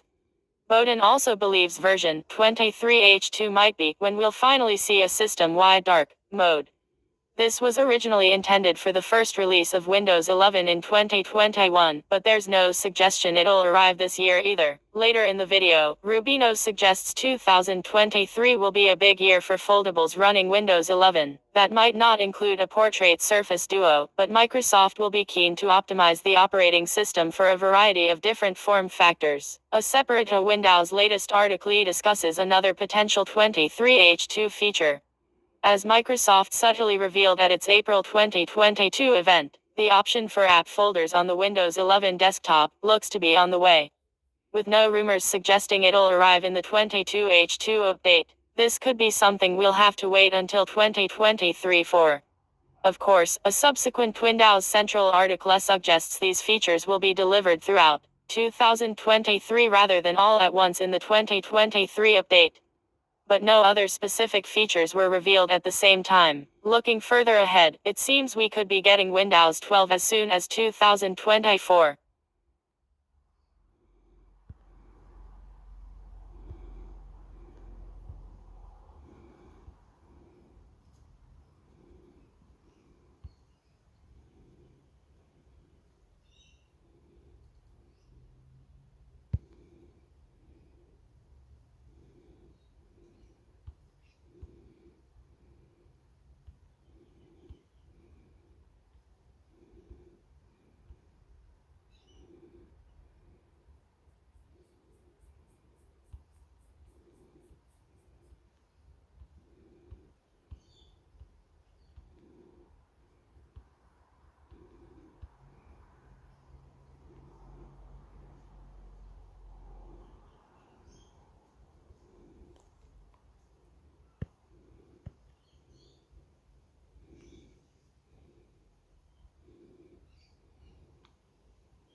Protect your digital privacy on Android with a few simple steps. Google ships it in a free software with Android, but you're still paying for it with your data when you use it. The company can create an incredibly detailed profile of your life thanks to everything you share with it while browsing the web from your phone. While it's impossible to get rid of all that tracking completely if you don't want to use a custom ROM or switch to iOS, there are a few things you can do to reduce your exposure right now. Opt out of Google's personalizations. To hinder Google from following you around the web, head to your Google account's activity controls and disable all or some of the options presented there. To get there, you need to either visit myaccount.google.com or follow these steps on your phone. Go to Settings, Privacy, Activity Controls. If prompted, select your primary Google account. Turn off web and app activity. Note that Google results might become just a little less personalized when you do this. Turn off location history. This will prevent Google from tracking where you're going. It will also stop Google Maps' timeline from populating with your recent trips and movements. Turn off YouTube history. This will stop Google from personalizing your recommendations and giving you the option to jump back into content you were watching. Turn off ad personalization. Tapping Go to Ad Settings and toggling the option off. This will give you less relevant ads, but they should not follow you around the web as much as they would normally do. If you prefer a less aggressive approach, you can also limit how long Google can store data on you. To do that, select Thecus and Auto Delete option and under each corresponding subpoint. To delete older data already collected, head to myaactivity.google.com. On that website, open the hamburger menu by tapping the three bars in the top left corner and choose a Delete Activity by. Then you can select which activity you'd like to remove. Location tracking. Google has long improved some of Android's notoriously bad privacy practices of old. These days, it prevents both third-party and first-party apps from polling your location in the background at all times, limiting their location access to only while in use by default. To limit which apps have access to your location, head to Settings, Privacy Permissions Manager, Location.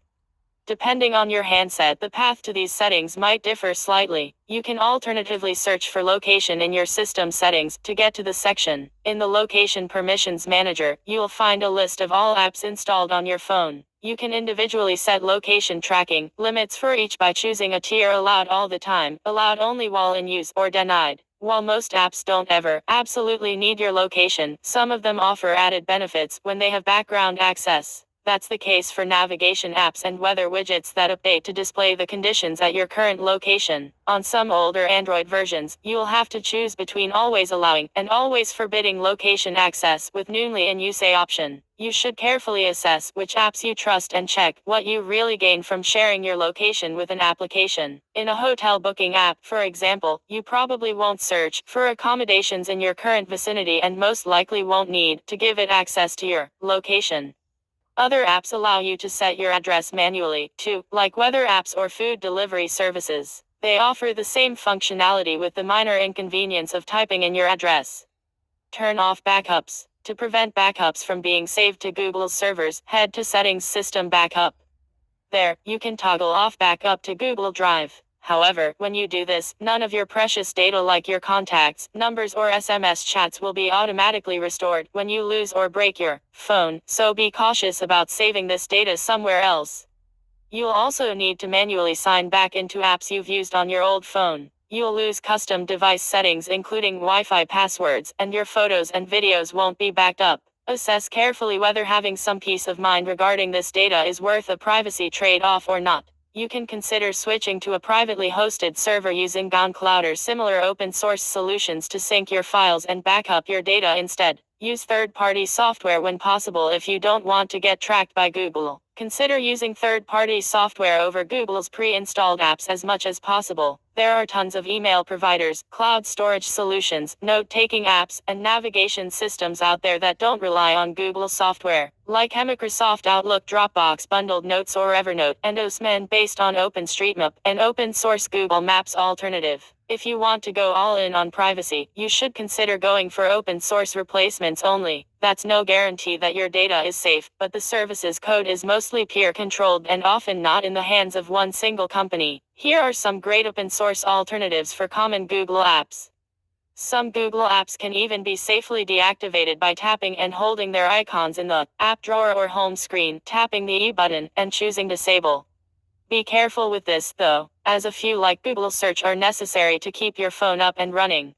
Something like YouTube Music or Google TV should be safe to disable, though. Use a browser other than Chrome from left to right: Mozilla Firefox, Microsoft Edge, Vivaldi, Samsung Internet. If you're concerned about Google Chrome's tracking mechanisms, consider switching to another trusted browser that keeps your privacy intact. I'd argue Firefox and Firefox Focus are the best choices since they rely on a browser engine not created by Google. Many other third-party browsers use Google Chrome's rendering engine, which isn't good for the health of the web. If you're not satisfied with Firefox, you might still want to try Microsoft Edge, Samsung Internet, or Vivaldi. You can make any of these your default browser by long pressing their icon on your home screen, hitting the E icon, and choosing the default browser option there. If you use the Google app, you'll notice that it still opens links in a custom Chrome tab. To make the search engine use your preferred third-party browser instead, open the Google app, hit your profile picture in the top right corner, then Settings General and deselect Open Web Pages in the app. Or at least make Chrome less hungry for your data. If you'd like to stay with Chrome instead, there are still things you can do to enhance your privacy. Head to the browser's Settings three-dot menu, Settings Search Engine, and change the search engine to another provider among the ones listed. DuckDuckGo.com is your best option concerning privacy. Its results often aren't as spot on as Google's, though there's a reason why Google is the de facto standard for search. Another thing you can do in settings is sign out of your Google account and turn off sync, though naturally, you'll lose out on cross-platform synchronization that way. Disabling Google's native password tool and switching to a third-party password manager will increase not only your privacy, but also your security. Additionally, consider deactivating Google's payment methods and address autofill options. To find more advanced options, scroll down in Chrome's settings. Under Privacy, turn off access payment methods and preload pages for faster browsing and searching. You can also remove your Chrome activity from digital well-being and turn on Do Not Track, though the latter is a little misleading. The option just sends out a plea to websites telling them you don't want to be tracked, but nothing forces the operators to comply. It could actually make it easier to identify you, as most people don't turn this on. In Site Settings, tap Cookies and choose Block Third-Party Cookies.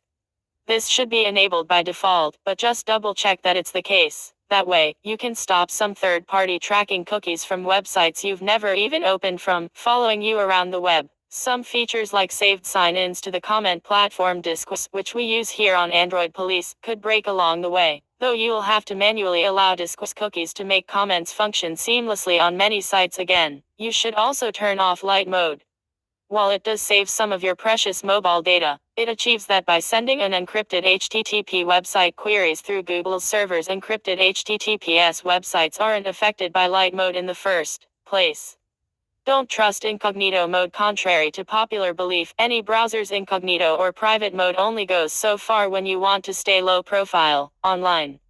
Your ISP and public Wi-Fi providers might still be able to see which websites you visit. The same is true for some ad trackers that rely on a unique combination of your hardware, software, and IP address rather than cookies to track you across both incognito and regular mode. If you truly want to stay anonymous, consider trying the Firefox-based hector browser, one of many great trustworthy VPNs. Both route your encrypted queries through additional servers, obscuring your identity and location from other Wi-Fi users and your ISP. Set up two-factor protection for your accounts, while two-factor authentication 2FA won't keep Google from getting your data. It might prevent hackers from breaking into your account, which would be worse. They probably won't adhere to any privacy laws that Google has to mind. That's why you should activate 2FA for your Google account and any online account when possible. For Google, head to your account's security settings, accessible on the web right here.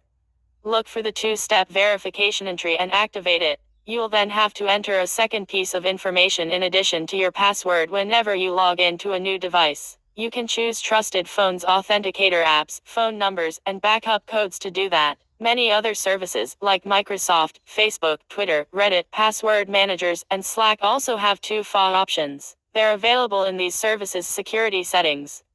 Good practices other than these kill switches. There are some smaller things you can do to share less data with Google and third-party apps on your phone. Only turn on access to your location when you really need it.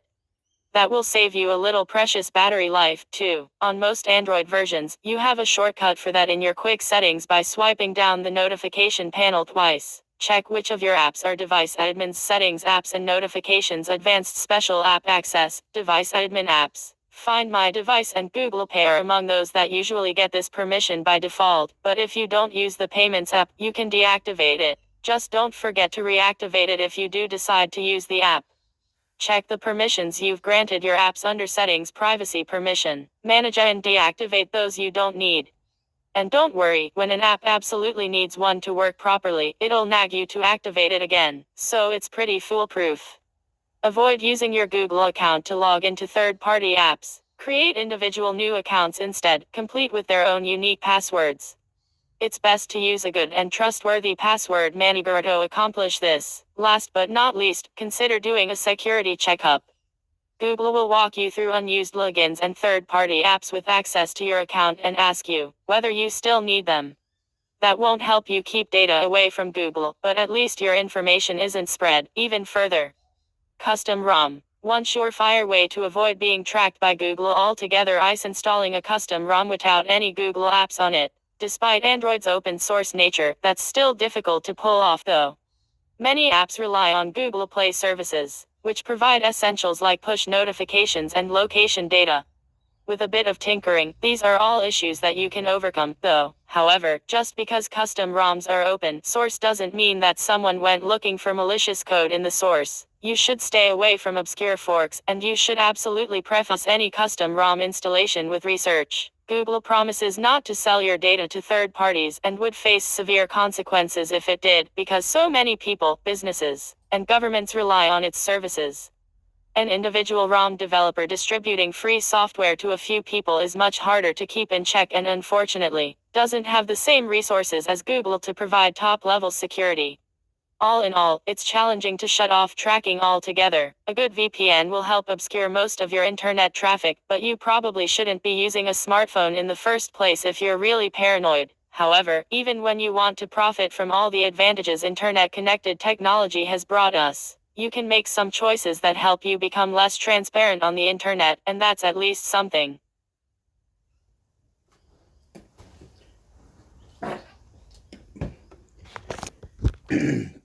I just like to say that Google or anyone, whatever, they're tracking us. They're doing it. The higher the technology, the better for them. Who cares? Who knows? Whatever. But you will learn to clear the cache, to go to settings, do things that might help you before you turn off everything. So you've been there for an hour, 2 hours searching like I am. Do something anyway. Be nice.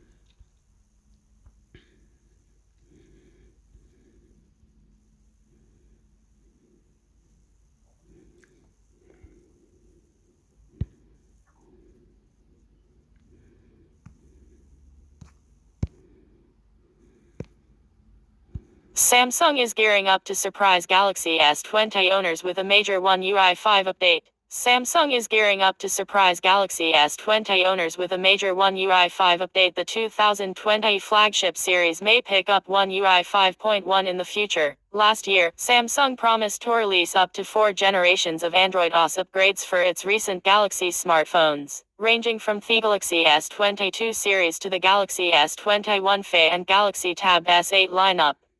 For the Galaxy S20 series, it meant that Android 13 would be its final update, as it was supposed to receive 3 OS upgrades. The South Korean tech giant appears to be cooking up some surprises for Galaxy S20 owners, as Samsung has been spotted testing a major version, Phone UI 5 for the 2020 flagship lineup. According to SamMobile, the company is internally testing One UI 5.1 on the Galaxy S20 series, which comes as a pleasant surprise. The lineup received stable One UI 5 builds based on Android 13 last November, and it was supposed to mark the end of the support cycle for the phone. If the report is accurate, this means users are sure to get more out of this legacy device down the line with an extra year of new features and security updates. It will also be a win for broader sustainability efforts because extending the phone's usable life effectively keeps it out of electronics landfills. The outlet notes that the update offers firmware version G980FX01 with the letter H denoting that this is a major update instead of an iterative improvement. The as-yet unannounced update is reportedly being tested on the Galaxy S20, S20 Plus, and S20 Ultra. A few weeks ago, Samsung was spotted testing One UI 5.1 just as it was nearing the home stretch of the Galaxy S23 announcement. However, details about this upcoming update are scarce for the time being, but more lock screen customization options won't hurt. While the promise of new Android OS upgrades for many of the best Samsung phones would make you kick up your heels, a few variations are to be expected. When it announced the 4-year software commitment, the company noted that features coming to older phones might vary by device model and market. Regardless, it's still nice to see Samsung treating Galaxy S20 owners to another wave of One UI goodies in the future.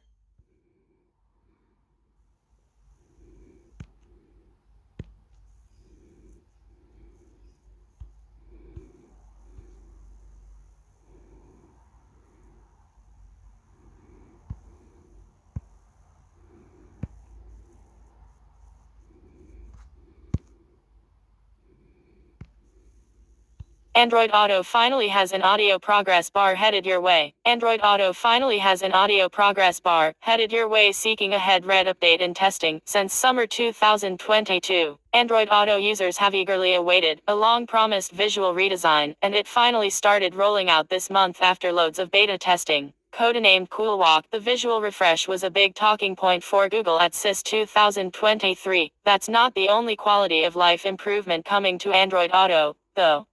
It was first spotted all the way back in summer 2022. Google's infotainment system is finally making its new scrubbing bar more widely available. If you love listening to audiobooks or podcasts on longer drives, it is nigh impossible to resume listening when you paused and lost your position. Not to mention if you just want to scrub back to that great part of a song you love to listen to over and over. The current workaround using your connected phone to access the progress bar is dangerous for obvious reasons. Android Auto fixes that with the addition of a playback progress bar you can access on your car's infotainment screen. As spotted by a Redditor via 9to5 Google and corroborated by one of our tipsters.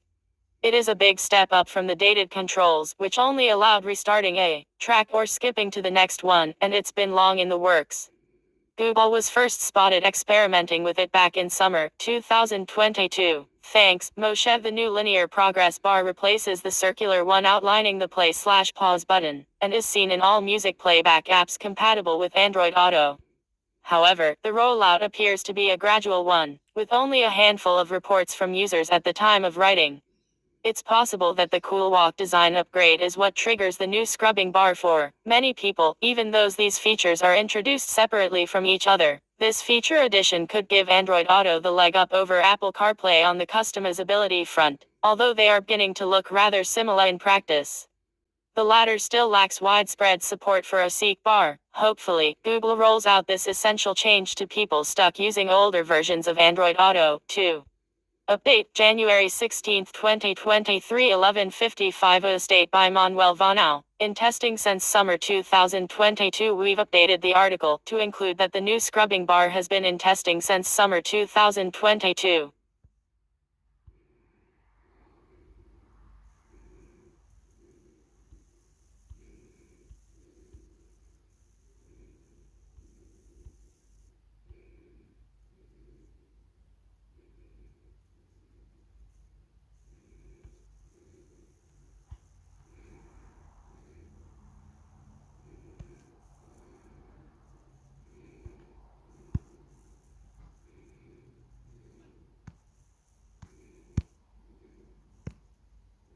Motorola's upcoming budget phones are all but official in exhaustive leak. Motorola's upcoming budget phones are all but official in exhaustive leak marketing photos, and the rumored specs of the Moto G53 and G73 have surfaced. Even though Motorola makes some decent flagships and is eager to draw attention to its nostalgia-themed foldables, it's still thief-affordable. Moto G Series shines in its portfolio. And with the promised Android 13 update, those are all becoming an even better bang for your buck. Motorola is reportedly looking to add 2 new budget phones to its lineup this year, the Moto G53 and the G73, and now the latest leak gives away almost everything about these 2 handsets. The Moto G53 5G, codenamed Penang 5, will likely be the lower-priced of the two, considering it will use a Snapdragon 480 Plus processor paired with 4/6 GB of RAM, and up to 128 GB of expandable storage.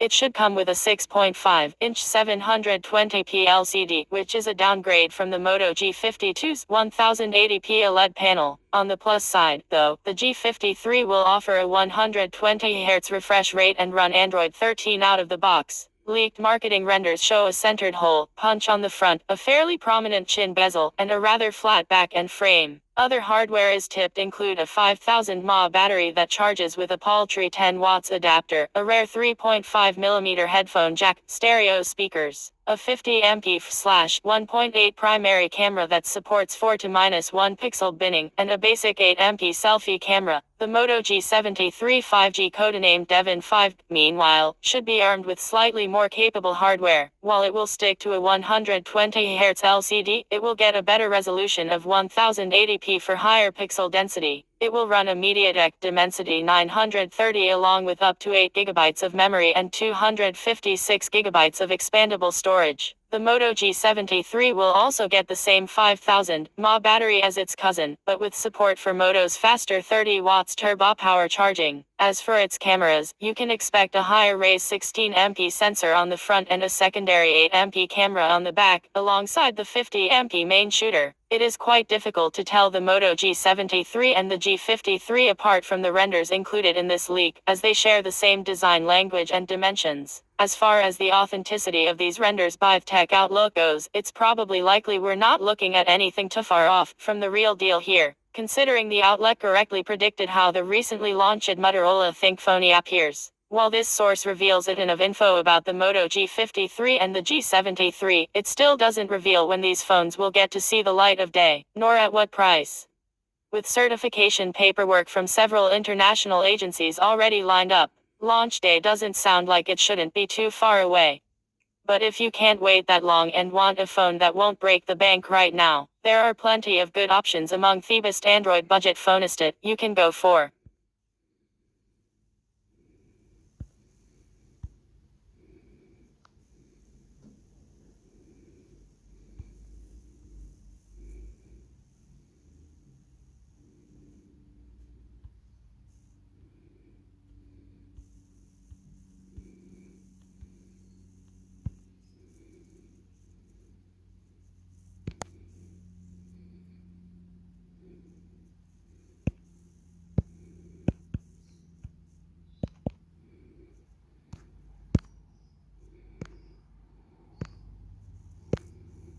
Google Photos tries to be less confusing about backups. Google Photos tries to be less confusing about backups, clearer language, but no functional changes. Google Photos isn't the only game in town. When it comes to managing your pics, there are plenty of alternatives, and many Android phones ship with their own gallery apps. But the reason most people use Google's offering over the competition, aside from perhaps the clever image search feature, is how easy it is to back up photos and videos to the cloud and access them on any device. Right now, Google's taking some steps to double down on that ease of use, tweaking its terminology, so you understand exactly what's going on with your backups. You'll find this new language in the app by opening the Photos settings menu right at the top. What used to say backup and sync now simply reads backup. If you open this menu, you'll find the other change towards the bottom. The option that was previously labeled upload size now displays backup quality instead, and the associated submenu has had its title tweaked as well. Google says it made these changes to clear up potential confusion functionally. There is absolutely no difference between the renamed options and their older counterparts. While sync was indicative of the app's ability to display your photo library on other devices, it was not technically syncing the original files to any other devices, only the cloud, so removing this wording is indeed more accurate. The change from upload size to backup quality is also more technically correct when considering you can only choose between storage saver and original quality, not a specific file size. Google Photos on the web never had a backup and sync option to begin with. but the new backup quality phrasing is used in place of upload size when accessing your settings in the online version. In case you're not already using this feature, you should know it's incredibly easy to back up and sync your pictures and videos to Google Photos even if you just want to manually upload a few files. Just be aware that backups no count against your Google account storage cap, unless you're uploading from an Google Pixel.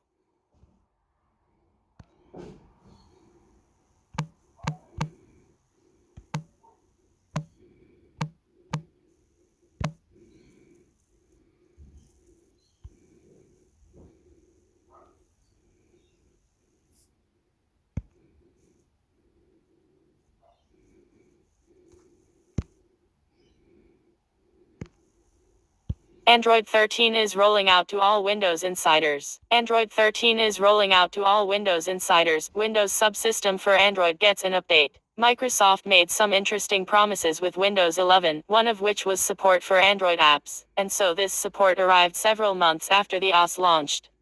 The Windows subsystem for Android WSA, based on Android 12, allows users to run a handful of Android apps on their Windows computer as though they are native programs.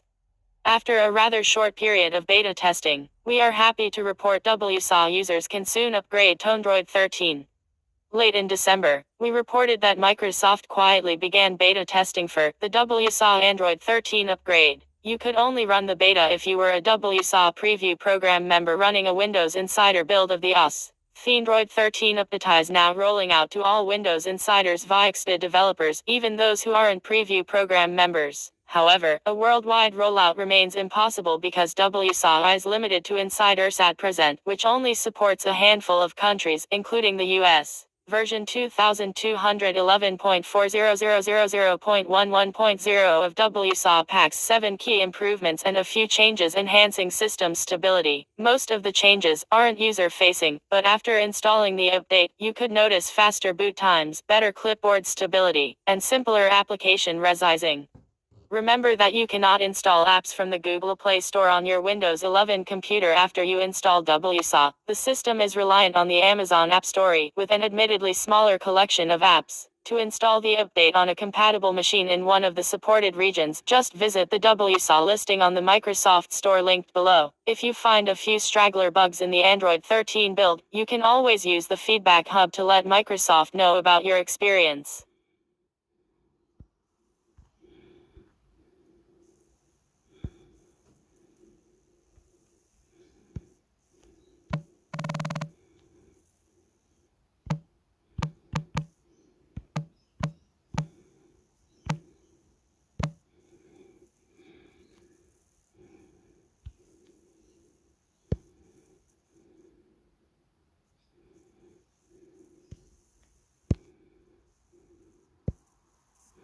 Android 14th may finally fix your phone's awful share menu. Android 14th may finally fix your phone's awful share menu. Google might make the share menu updatable through Play services. As mature as Android has become, there is one thing Google still hasn't managed to nail 100%, the system share sheet. While its basic functionality is good enough for seamlessly transferring content or files from one app to another, its intelligent features and its rigid structure make for an unintuitive experience all too often. Google has long been working on improving the share sheet, but since it can only be updated with a new Android version, progress is rather slow. It looks like the company is considering unbundling the share menu from system updates, with Android 14 the earliest candidate for such a change. Esper's Mishal Rahman spotted that Google developed an experimental, hidden copy of the share sheet that resides within Android 13. It's visually and functionally identical to the share sheet that currently exists, but in contrast to it, it's a mainline module. That means that it's decoupled from Android itself and thus updatable via the Play services, like the Bluetooth stack or networking components. While Google hasn't confirmed that this is what it intends to do with the share sheet, it's clear that the company is working towards that goal. This would mean that the share sheet could be updated and improved much more rapidly, since Google retains more control over system components updatable via the Play services. This new approach would also mean a more consistent experience across phones from different manufacturers. While share sheets on all Google-sanctioned Android devices need to adhere to certain standards, the functionality and the design vary widely. If Google turns the share sheet into a mainline module, this would likely mean less control for manufacturers over this system aspect. potentially leaving them with minor theming options only.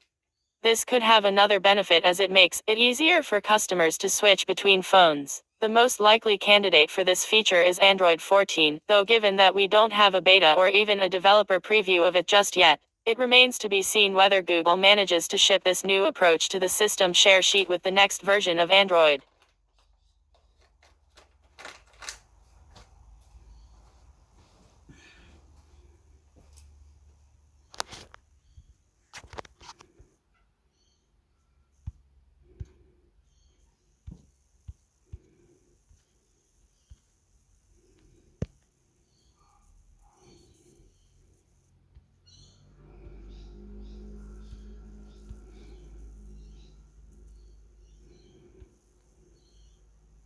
Oh, these are the comments, are they?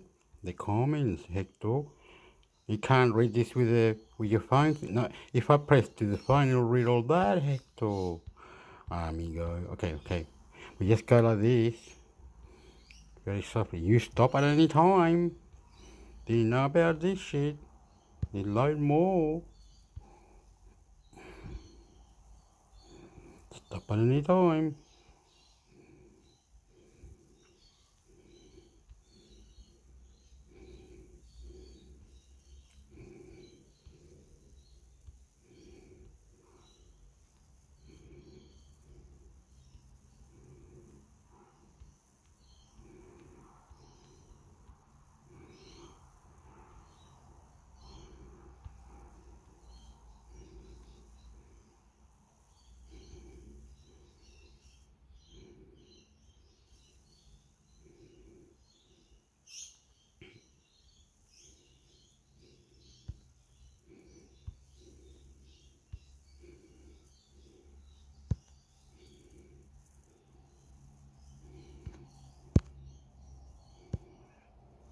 Android 14 could prevent your phone from losing internet access as it ages. Android 14 could prevent your phone from losing internet access as it ages. Root certificates might become a mainline module, updatable without system updates. Picture this: you unlock your admittedly very old phone one fine day to look something up on the internet. But you realize that most, if not all, websites just refuse to connect, throwing up security warnings instead. This very situation almost arose for phones running Android 7 or older in 2021, when a so-called root certificate expired. The problem could be averted thanks to a quirky way that Android handles such expired certificates, but Google is looking for a more permanent solution. It could be introduced in Android 14.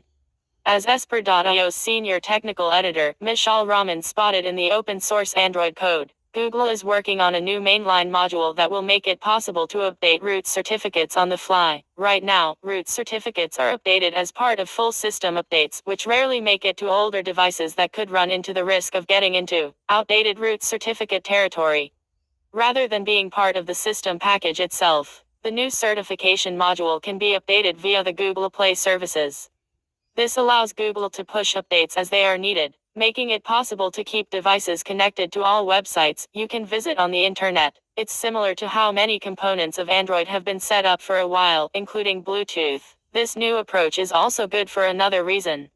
Root certificates are primarily based on trust, and they are what make it possible for sites to establish secure connections in the first place. One of these root certificate authorities, TrustCore, was recently spotted having ties with a company that provides intelligence services with spyware. While no issues with TrustCore itself were found, companies are quickly moving away from the business for fears that something fishy could go on. After all, it would not be good if intelligence services could view all encrypted data exchanged between a server and a user. While Android is removing support for TrustCore's certificate in full system security updates, it would be preferable if Google could turn the certificate off quicker than that. The problem with outdated root certificates is particularly big on Android.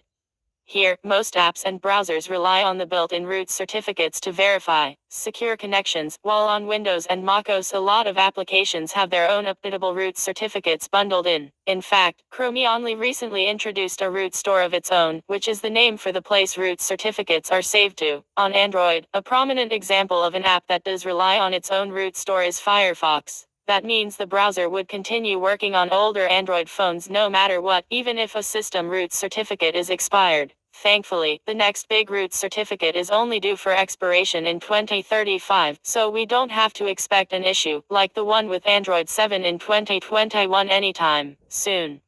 For a deeper dive into the whole topic, definitely check out Mishal Rahman's post on Esper. He goes into depth about what root certificates are and what they are important for.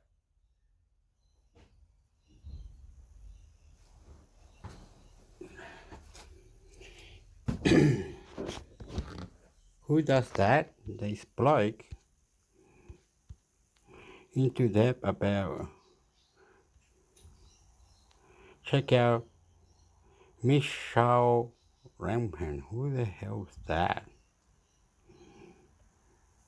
Oh, what are you doing? What are you doing? Very touchy.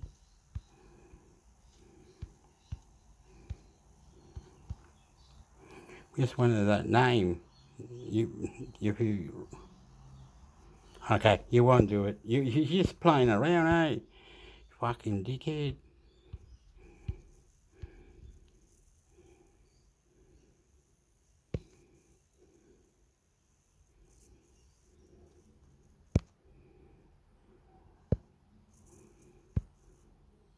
Android prepares updatable root certificates amidst trust core scare. The world's biggest tech companies have lost confidence in one of the internet's behind-the-scenes gatekeepers. Microsoft, Mozilla, and Google are dropping trust core systems as a root certificate authority in their products. Starting in Chrome version 111 for desktops, the browser will no longer trust certificates issued by trust core systems. The same change is coming to Android, but unlike Chrome for desktops, Android's root certificate store can't be updated independently of the OS, meaning it'll take some time for the certificate changes to roll out.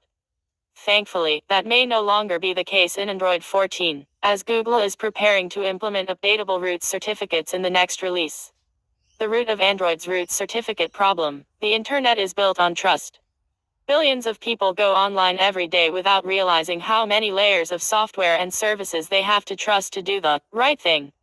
When you open a web browser and navigate to a website, for example esper.io, you have to trust that your network and device's software are configured properly to point you to the right server hosting our website. Once you connect to the right server, though, how do you know that connection is secure? HTTPS.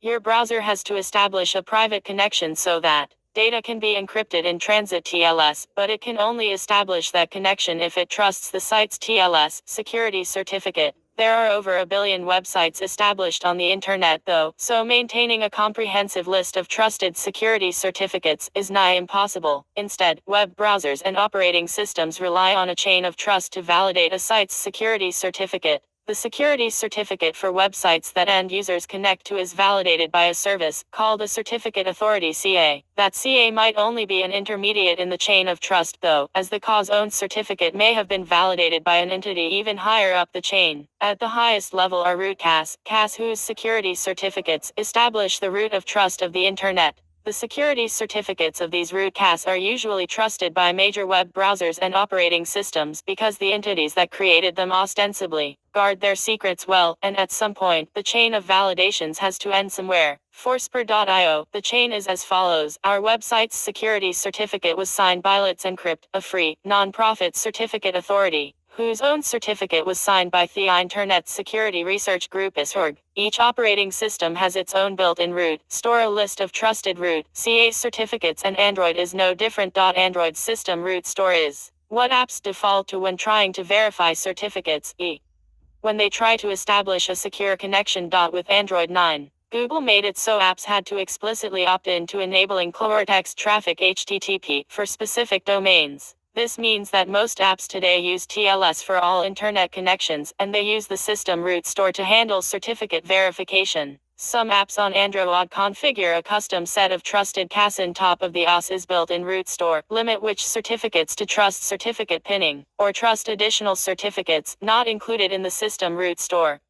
Firefox for Android notably uses its own root store, but Chrome for Android does not. Chrome recently introduced its own root store, but it's only in use on Windows and macOS. While it's possible for users to manually install CA certificate tests for Android settings, These certificates are saved to the user's certificate store and not Android's system-wide one. Apps can opt into trusting certificates in the user's certificate store, but they are not trusted by default. That means many apps by default rely on the operating system to verify certificates. If there were to be a problem with a root CA, say hypothetically their certificates expired or they were discovered to be untrustworthy, then problems might arise as apps and users could no longer trust the intermediate CAS and sites whose certificates were signed by them. That's a big deal because it means many web browsers and apps won't be able to establish secure connections with certain websites anymore, breaking many services and rightfully scaring users away. The solution seems simple: just update Android's built-in root store when a problem is found. However, the only way for Android's built-in root store to be updated is through a firmware over-the-air OTA update.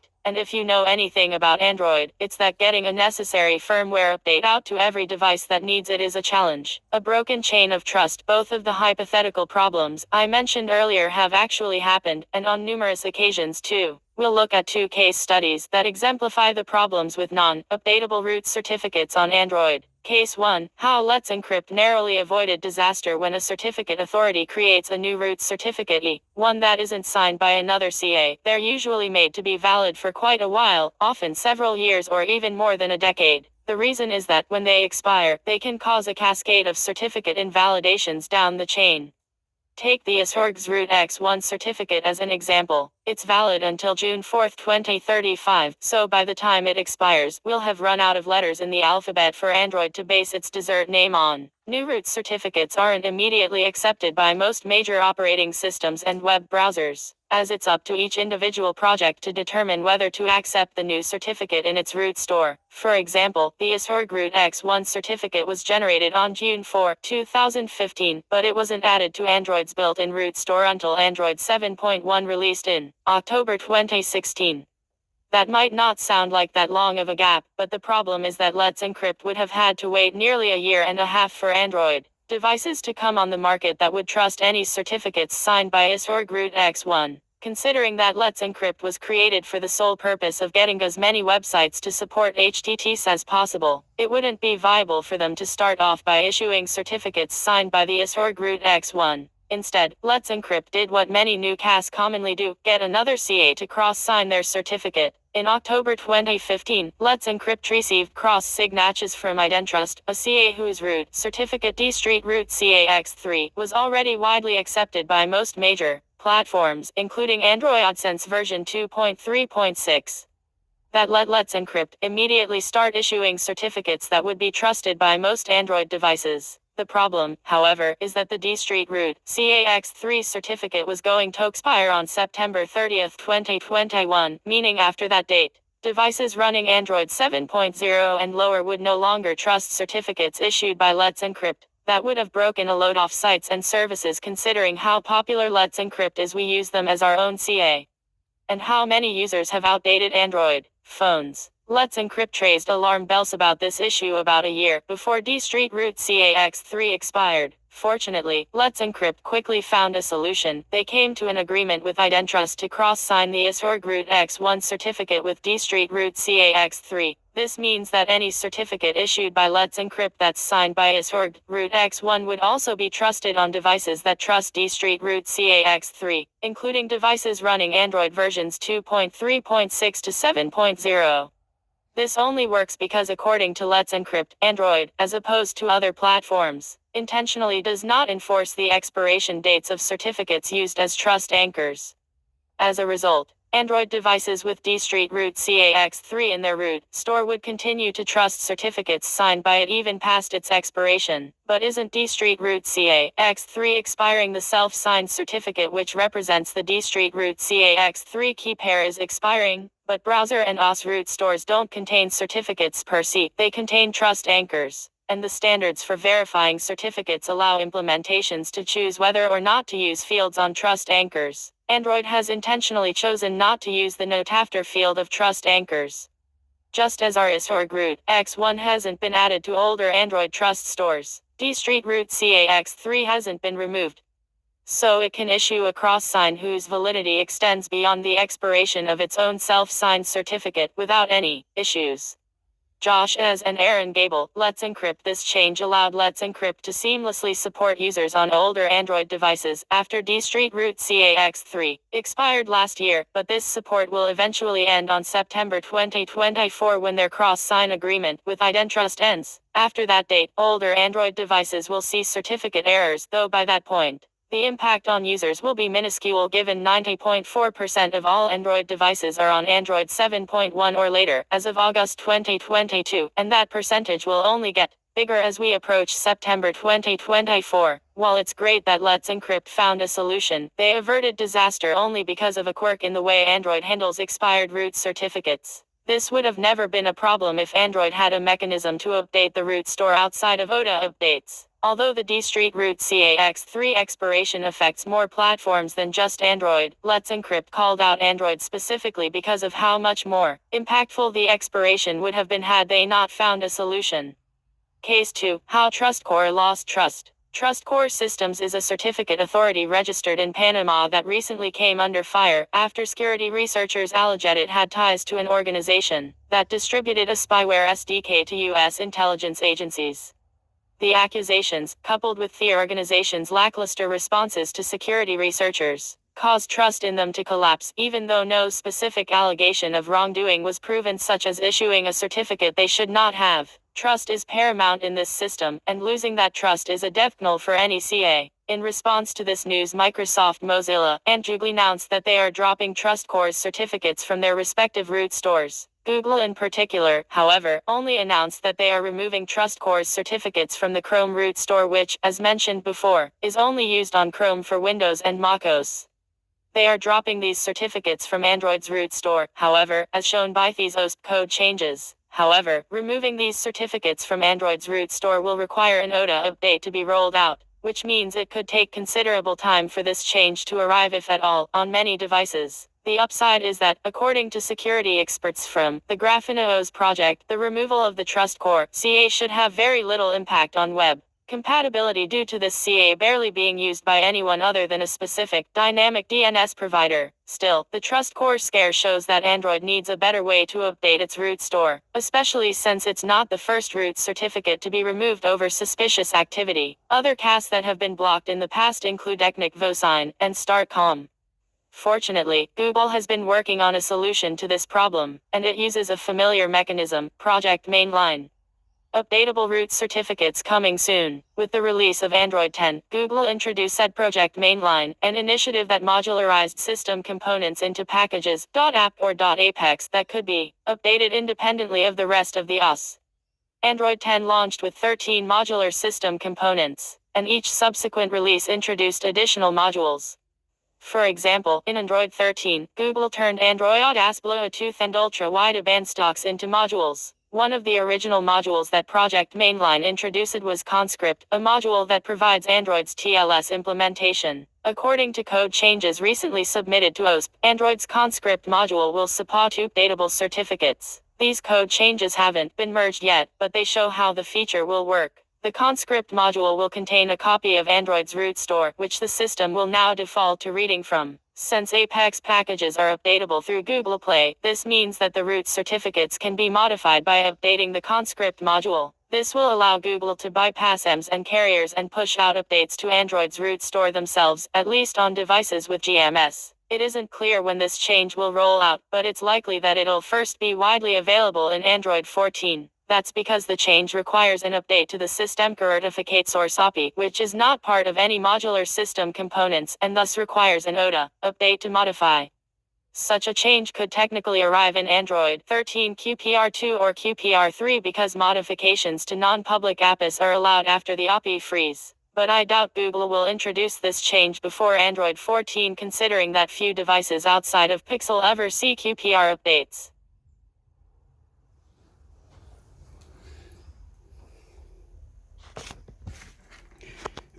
Okay, the answer is you have to upgrade to a system that is, say, past September 2021. If the system is not past September 2021, we're always 23, so then the next update after September 2021, 2022, Any phone from 22, any laptop, anything will be updated. Anyway, in the future, they should fix these problems with the technology 1, 2, 3, 4, 5, 20, 50, X, 2, 5, whatever. They have to use their own ideas, brain. I do not know. I just record this shit. I don't know what is the technology they're trying to create, but they're going to have to make it for us to, make it for us more available. Anyway, they have to fix things, to patch, to do the patches, to do the updates, and things like that. Anyway, where are we anyway?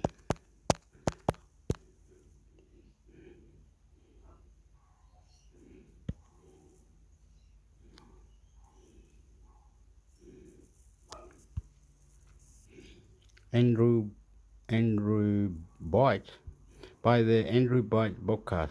Andrew Boyd. Let's go look for that. Andrew Boyd, hector. Andrew Boyd. Android Boyd. Uppala bytes or something. Wait up. It looks like that. Look like this one. No, that's it. Is it?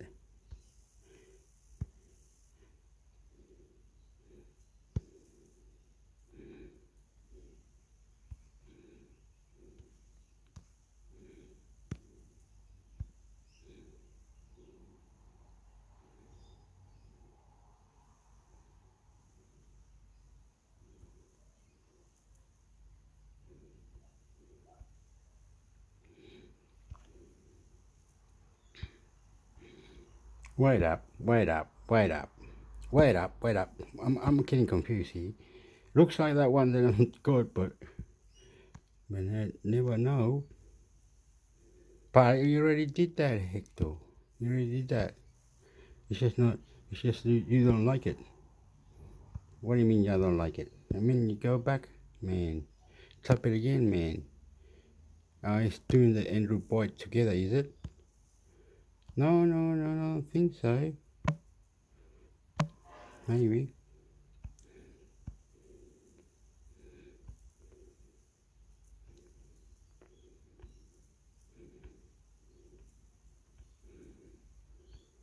No, it looks like that one with the microphone, amigo. Okay. I like this. Anyway, I'm not going to go to it.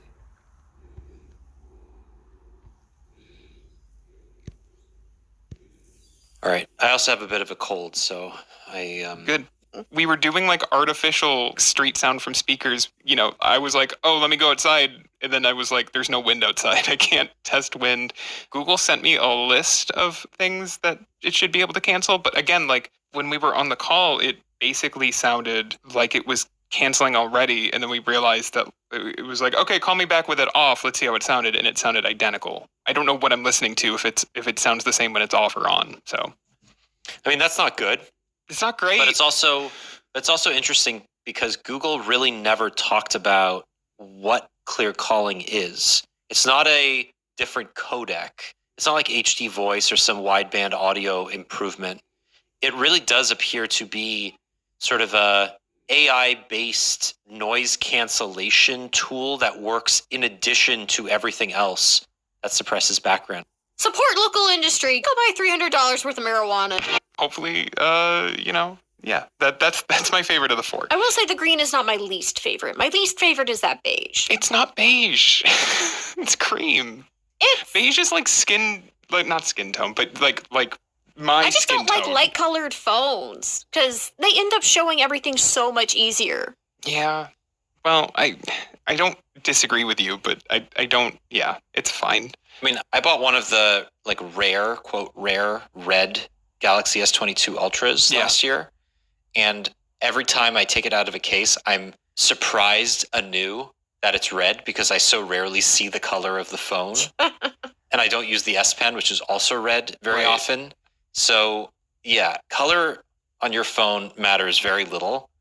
That said, I wouldn't be surprised if these leaked colors are just one of like many that the company releases. Absolutely. And they may actually expand the bespoke edition program to the S series this year, which would be neat. Yeah, I no inside knowledge there other than to say like I think it might be a good idea. Samsung, hint hint. Yeah, no, agreed. It hasn't been in any of the leaks or anything.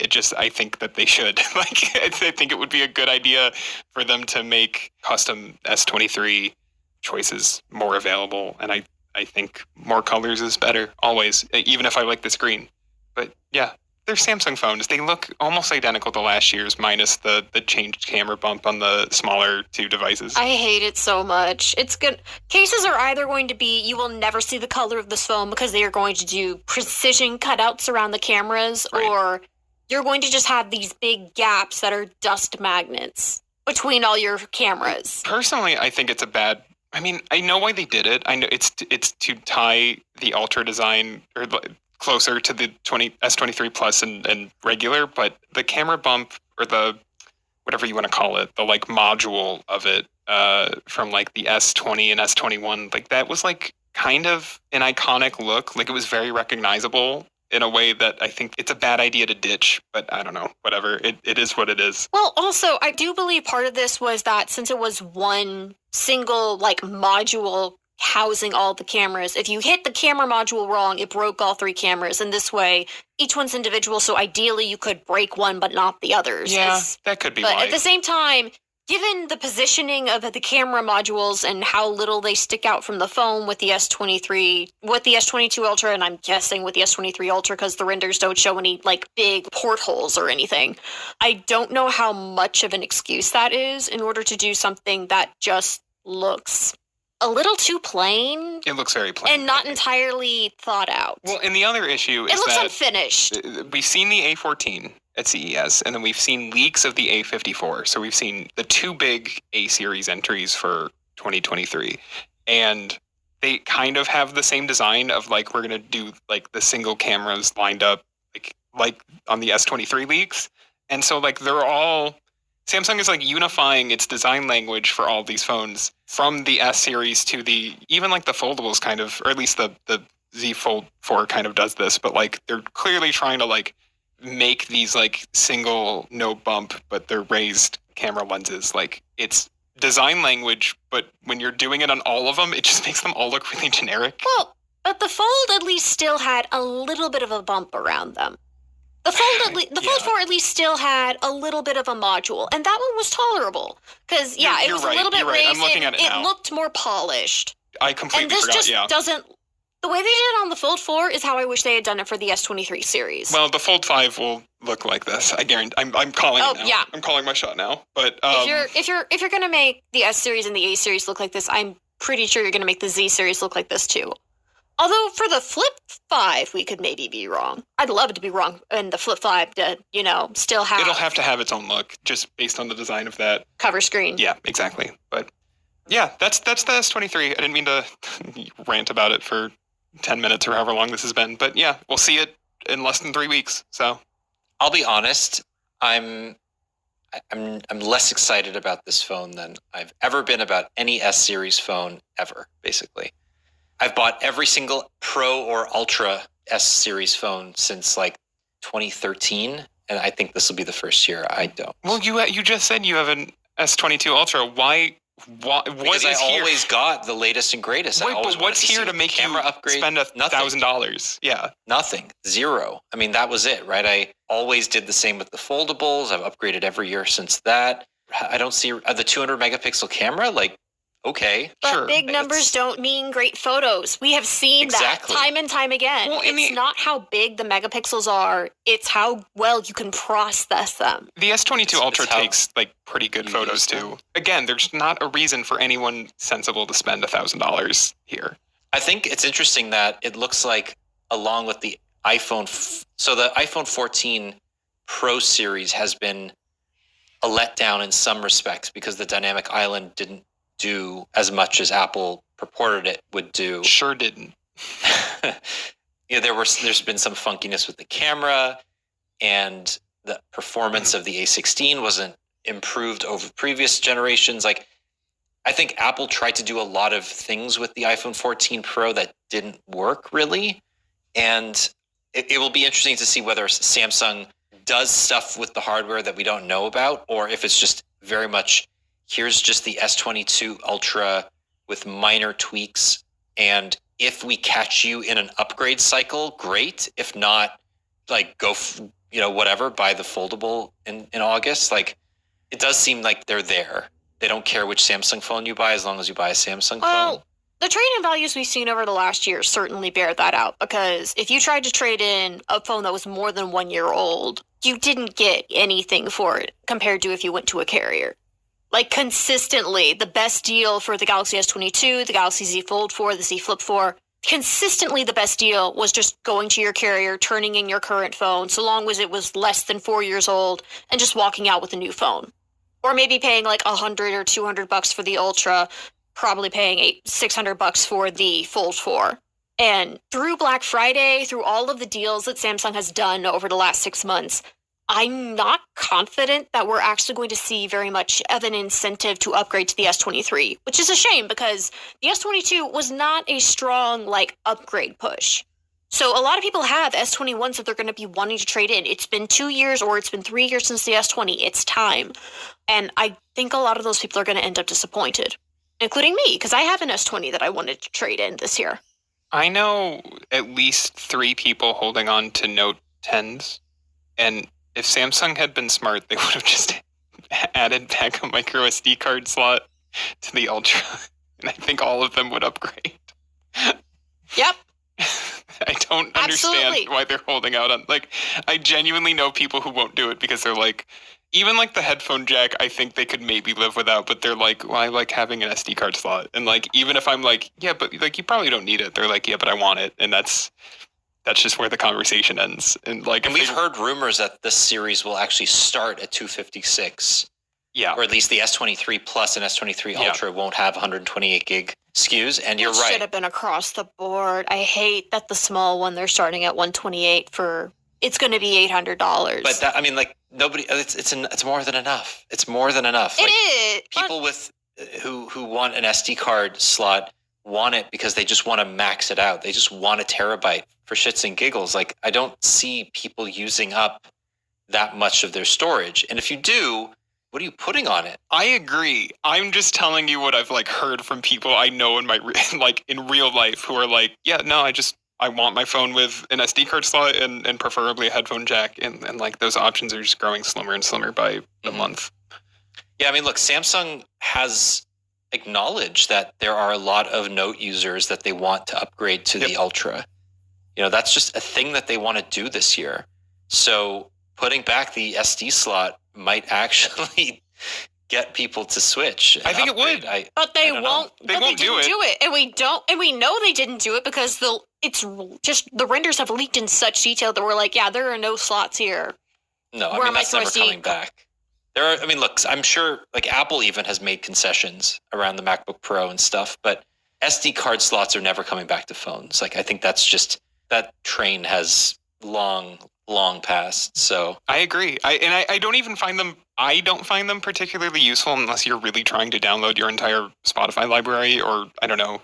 You don't need them to download your entire. Even if you have maxed out your Spotify library, you would not fill up a 512 gigabyte. But also games and apps and photos and etc. If you are the person who's I want my entire life on this phone, I guess I get it, but that's it. That's the only person I see. I struggle to feel your entire Plex library on this thing or something? I can't speak for these are just friends I know. These are just people, but I can't speak for them completely. I know people like that. And I'm just it's people exist. It's inferior speeds. It's data that could corrupt and break at any time inside of your phone. Those people actually certainly listen to this show. So if you, not people I know, but if you are this person, if we are talking about you right now, Daniel, what's the email for the podcast? Will@androidpolice.com. Yeah. I just want to hear from these people. Not in like a judgy way. Like I get it, but just let us know what you're using the storage for. Like I'm curious. And let me know what micro SD cards y'all are using that are not breaking after years and years inside of your phone, because usually mine tend to crap out at about 4 to 5 years. And also, please tell me what you think of Ninja Turtles Shredder's Revenge, because that is like my favorite game right now. It's so good. Can I say I after owning it for several months on Steam and playing it off and on, the mobile port of Vampire Survivors has been my addiction over the last like month since it came out. Yeah, I beat the final boss. That game is so good. What a good mobile port. Truly, truly incredible. Although I prefer it on the Steam Deck because like actually having controls. It is better with physical controls, but after a while, I got pretty used to being able to be fine with a virtual joypad. So yeah, that's good. All right, let's not get too distracted. I know we can fall down these rabbit holes. All right, very, very quickly, the return of the fan edition. Will, it's not really a return. No, it hasn't been gone very long. Absolutely no offense to Rajesh who published this article on the site. It didn't die. It just decided to hibernate. Revive is not the right word. It's been a year since the S21 FE came out. We didn't get an S22 FE. I think that's fine based on the availability of the S22 series on sale and then the upcoming S20. Like, the issue is that Samsung needs to figure out what the fan edition is even supposed to be and where it should fall in their calendar, because if you dip too far in price, you end up hitting the A series. If you go too far up in price, you hit the S series. If it falls in the wrong spot, it should come out like roughly when the Pixel A series comes out, probably, and it should probably be cheaper. But then you have to deal with the A series. Like, I kind of don't understand the fan edition at all. I'm happy for it to come back, I guess, but I don't know who it's for. When you said Samsung has consistently had the S22 series on sale, they have for the Ultra, they kind of have for the Plus. The regular S22 did not see that much in the way of discounts over the last year. Yeah, no one like wants the S22 would be... What? I said no one wants that one, except for you. A, shush. B, that's the one that would be... That's the price point that the FE would be trying to, like, hit. Somewhere between $600 and $700. And I was like, oh, if you're not going to have the fan edition, just put the S22 on sale at that price every now and again. And it just hasn't happened. Even at Black Friday, we were lucky if we got $100 off on the S22 regular. And most of the time, what was the price on the Plus? Because that's the size it's coming in. The Plus I think got either 100 or 150 off. Right, and that's guys, the size. This is not good radio. I just want to say, like, talking about pricing of old phones, people just want to know why the fan edition seems to live in this nebulous in-between state of that gets generated. Technically, those types of authentication mechanisms are still phishable. If you have a bad guy sitting in the middle somewhere and they can trick you into typing your password into their website, they can probably trick you into typing your OTP code in there as well. And we've seen these types of attacks in the wild. So multi-factor authentication as it stands today is no match for a spear phisher, for someone who's really after your particular account. And actually, it's become easier and easier to conduct these attacks at scale. There's tools out there. And X is one particular, I think, great example, or bad example, I don't know, depends on which way you go, of a reverse proxy that is set up to steal credentials. Very, very easily, you can do it at scale, and pretty much all common deployed MFA technologies are susceptible. FIDO Alliance was set up to develop the next generation of MFA that would not be susceptible to these types of phishing attacks. Started with a second factor. It started with a physical thing called a security key. Then that became, well, why don't we try and build these things into phones? And then the last step was, well, if we actually want adoption here, we're going to have to make this easy.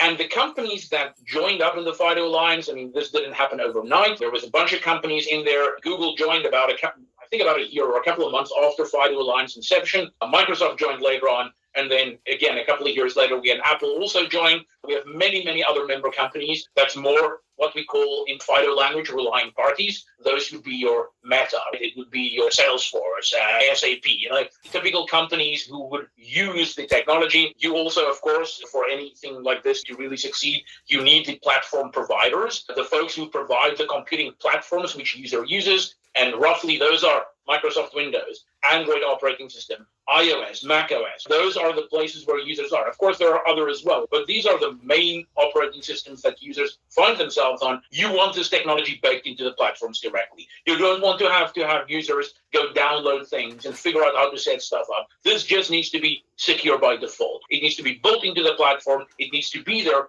And one point that you made earlier is, how do we even explain this to users? That's the cool thing about the way that this is architected. You don't really have to. The goal with FIDO and with passkeys are, when the user uses their application in the way that they use it today, you can surface the user a prompt and say, hey, you used to be signing in using passwords. Do you just want to use your face next time, or your fingerprint? That's all you really have to ask the user. Now, the cool thing is, ever since the advent of the iPhone 5S, users have become accustomed to using biometrics to log into apps. I mean, if you have a banking app on your iPhone today, chances are when you open that app up, you're going to supply your face or touch your fingerprint. That is where we start with passkeys. We then do a whole bunch of things a little bit better than the status quo, because when you get a new device, passkeys continue to work. You don't have to fall back to passwords. When you want to sign in on another device that doesn't have a passkey on it, you can use your phone that has your passkey in some wireless capacity in order to allow that device to sign in as well. So lots of additional flows gets enabled, but users don't need to know how passkeys work and necessarily what they are to use them. We try to meet users where they are. We try to meet them at the point where I just sign into my app using my fingerprint. That is exactly what passkeys are and more. Right. I do understand the goal, and that's part of what makes it as convenient, if not more convenient, than passwords. The fact that users don't really have to know the underlying technology at all. But I do still think it's interesting to talk about what has to be implemented by website developers and platform developers such as Google, Microsoft. So some of the other terms that have come up when you search or when you read up on passkeys are Web Authentication API, or in the Client to Authenticator Protocol, the FIDO2 project. Can you explain what each of these are and who has to implement them or utilize them and so on? Yeah, absolutely. The reason that there's actually two different things, WebAuthn and CTAP, you expanded already, is actually to divide the labor a little bit. The nice thing is a lot of the complexity in these protocols is actually handled by the platform or the client. So that's browsers and operating systems. For example, the operating system is typically what interacts with other devices like a security key or even your phone in the case of interacting with a desktop operating system. That's something as eBay, as PayPal, as any of these web properties or app-based solutions, you don't have to worry about all that complexity. The only thing you actually have to worry about is a JavaScript API, which is called WebAuthn, which is short for Web Authentication. And that's really the primary entry point for a website to request a signature, which is ultimately what the goal is to get a signature back from a credential that lives on the device or on the other device. And the nice thing is, like an eBay or a PayPal as the website, don't necessarily need to worry about where it is. It could be on a security key. It could be on a remote phone. It could be on the local device. All of that plumbing and even routing is all handled by the underlying platform. So CTAP is an incredibly complicated protocol. I'm not going to sugarcoat that, but only a few companies really need to actually implement it, which is great. It removes so much of the developer complexity for services. The only difference really between a website and an app is generally what happens is the operating systems where the apps run, the app platforms, try to mirror the browser API as closely as possible. So it is a little bit different if you're a web developer versus a Android app developer. There's different functions you have to call. Obviously, one is native code. But what you'll find if you look at some of the developer documentation is that most of them mirror the web API as closely as possible and translate it into the native context. If you're familiar with the web API and you're familiar with the native language on Android, it's a pretty quick pickup for a developer. And then on to the topic of the day itself, passkeys. So from what I understand, passkeys is the marketing name for FIDO credentials. Can we actually talk about what exactly is a FIDO credential? How is it created and stored using, say, Android or Windows as an example? Yeah, should we talk about the term real quick? Let's talk about the term. Yeah, so the interesting thing about passkeys, obviously it's a play on passwords. We needed something that we think over time users will pick up. Like, what the hell does Bluetooth mean? Bluetooth didn't actually mean anything, but people heard it and used it and it caught on. We think passkey actually, if a user has no context over time and they constantly see like, oh, I'm unlocking with my face, I'm unlocking with my fingerprint, and I saw this term passkey, we truly believe that will stick and that will just become the common term. To the point where we also, FIDO Alliance introduced an icon, you've probably seen as a little person with a key, that we hope that eventually, let's say 5 years from now, users see that and they know exactly what to expect. And really the goal is that when you see that icon or you see the word passkey and you tap it, the user expects to get some kind of biometric prompt or selection screen. That is really the goal. And that's all we can really ask for from relying party developers. We want you to have either this autofill UI thing, which we can talk about later, or a button that says sign in with a passkey with the icon, and away you go. No more worrying about, should I put Windows Hello? Should I put Touch ID? Should I put Face ID? The goal is to have a very neutral term. I've actually, since day one, been thinking about this in the same way that a payment terminal, most users nowadays tend to recognize the tap to pay icon. They kind of like, okay, I can tap my card on my phone, regardless of whether it says Apple Pay or Google Pay or Samsung Pay. Most users recognize it, including my mother, which my mom is a great test for all this stuff. So that was kind of the thinking with the icon. Can we get to something similar on the web where users just see this and they know they can get in a certain way? And obviously we're very early days here. The term is definitely caught on almost faster than we would like in some cases. Yeah. And the icon, we're starting to see relying parties use it. You'll start to see it across the platforms. You'll certainly see it in Windows at some point. And the variations of it are being used in Apple and Google platforms. So that was kind of the thinking. Now, that's kind of the end user story. I think where things tend to get complicated, Twitter is a big, in many cases, a vacuum of tech people, which sometimes we're having our own our own debates with ourselves. When you start getting into technical folks, we can describe passkey or passkeys as two buckets. One is just the credential type. It's this name of this thing that you use to sign in. And that's how we generically refer to it. We say passkeys or a passkey. We're trying not to say passkey by itself because it's not a protocol by itself. It's just another name for the credential. But then when we talk about all these new things that Christian touched on, these other experiences we brought along to make passkeys easier to use, like the autofill UI, there's a bunch of things we've done, including the cross-device authentication. We've kind of casually also referred to that as passkeys, as an experience. And so maybe it's our own fault for using it so casually, but we've generally been trying now to say like, oh, you support the full passkey experience. And that means the user does not have to have a password at all. You allow them to solely sign up and sign in with that passkey. You're supporting the autofill UI, which is very easy to implement, which causes the little thing to auto pop up in username field, and that you're not restricting cross-device or those other things. And ideally, we would love you to use the term and use the icon. So those are three things that make up what we call the passkey experience, which again, we just freely use. There was never really a good name. There was never a good way to split those up into what makes this whole picture versus the credential name. So we ended up in this little area. But I think now we're able to kind of differentiate when we're talking about it. Yeah, I did notice that while I was going through the documentation. It's used interchangeably, whereas in one sense, you're talking about the private key, public key combo as a passkey, and then also the whole process, the cross-device authentication, and the multi-device FIDO credential experience. All of that is encompassing the passkey. And so it was a little confusing at first, but I think there's some excellent documentation that really helps disambiguate what's going on here. So I kind of want to talk about now about the experience of creating and storing a passkey. So as I just mentioned, when you generate a passkey on a device, say you have an Android phone, you go to a website on Chrome that supports passkeys and you generate a passkey. What exactly is being created? What's stored on your device and what potentially could be synced to, say, Google Password Manager?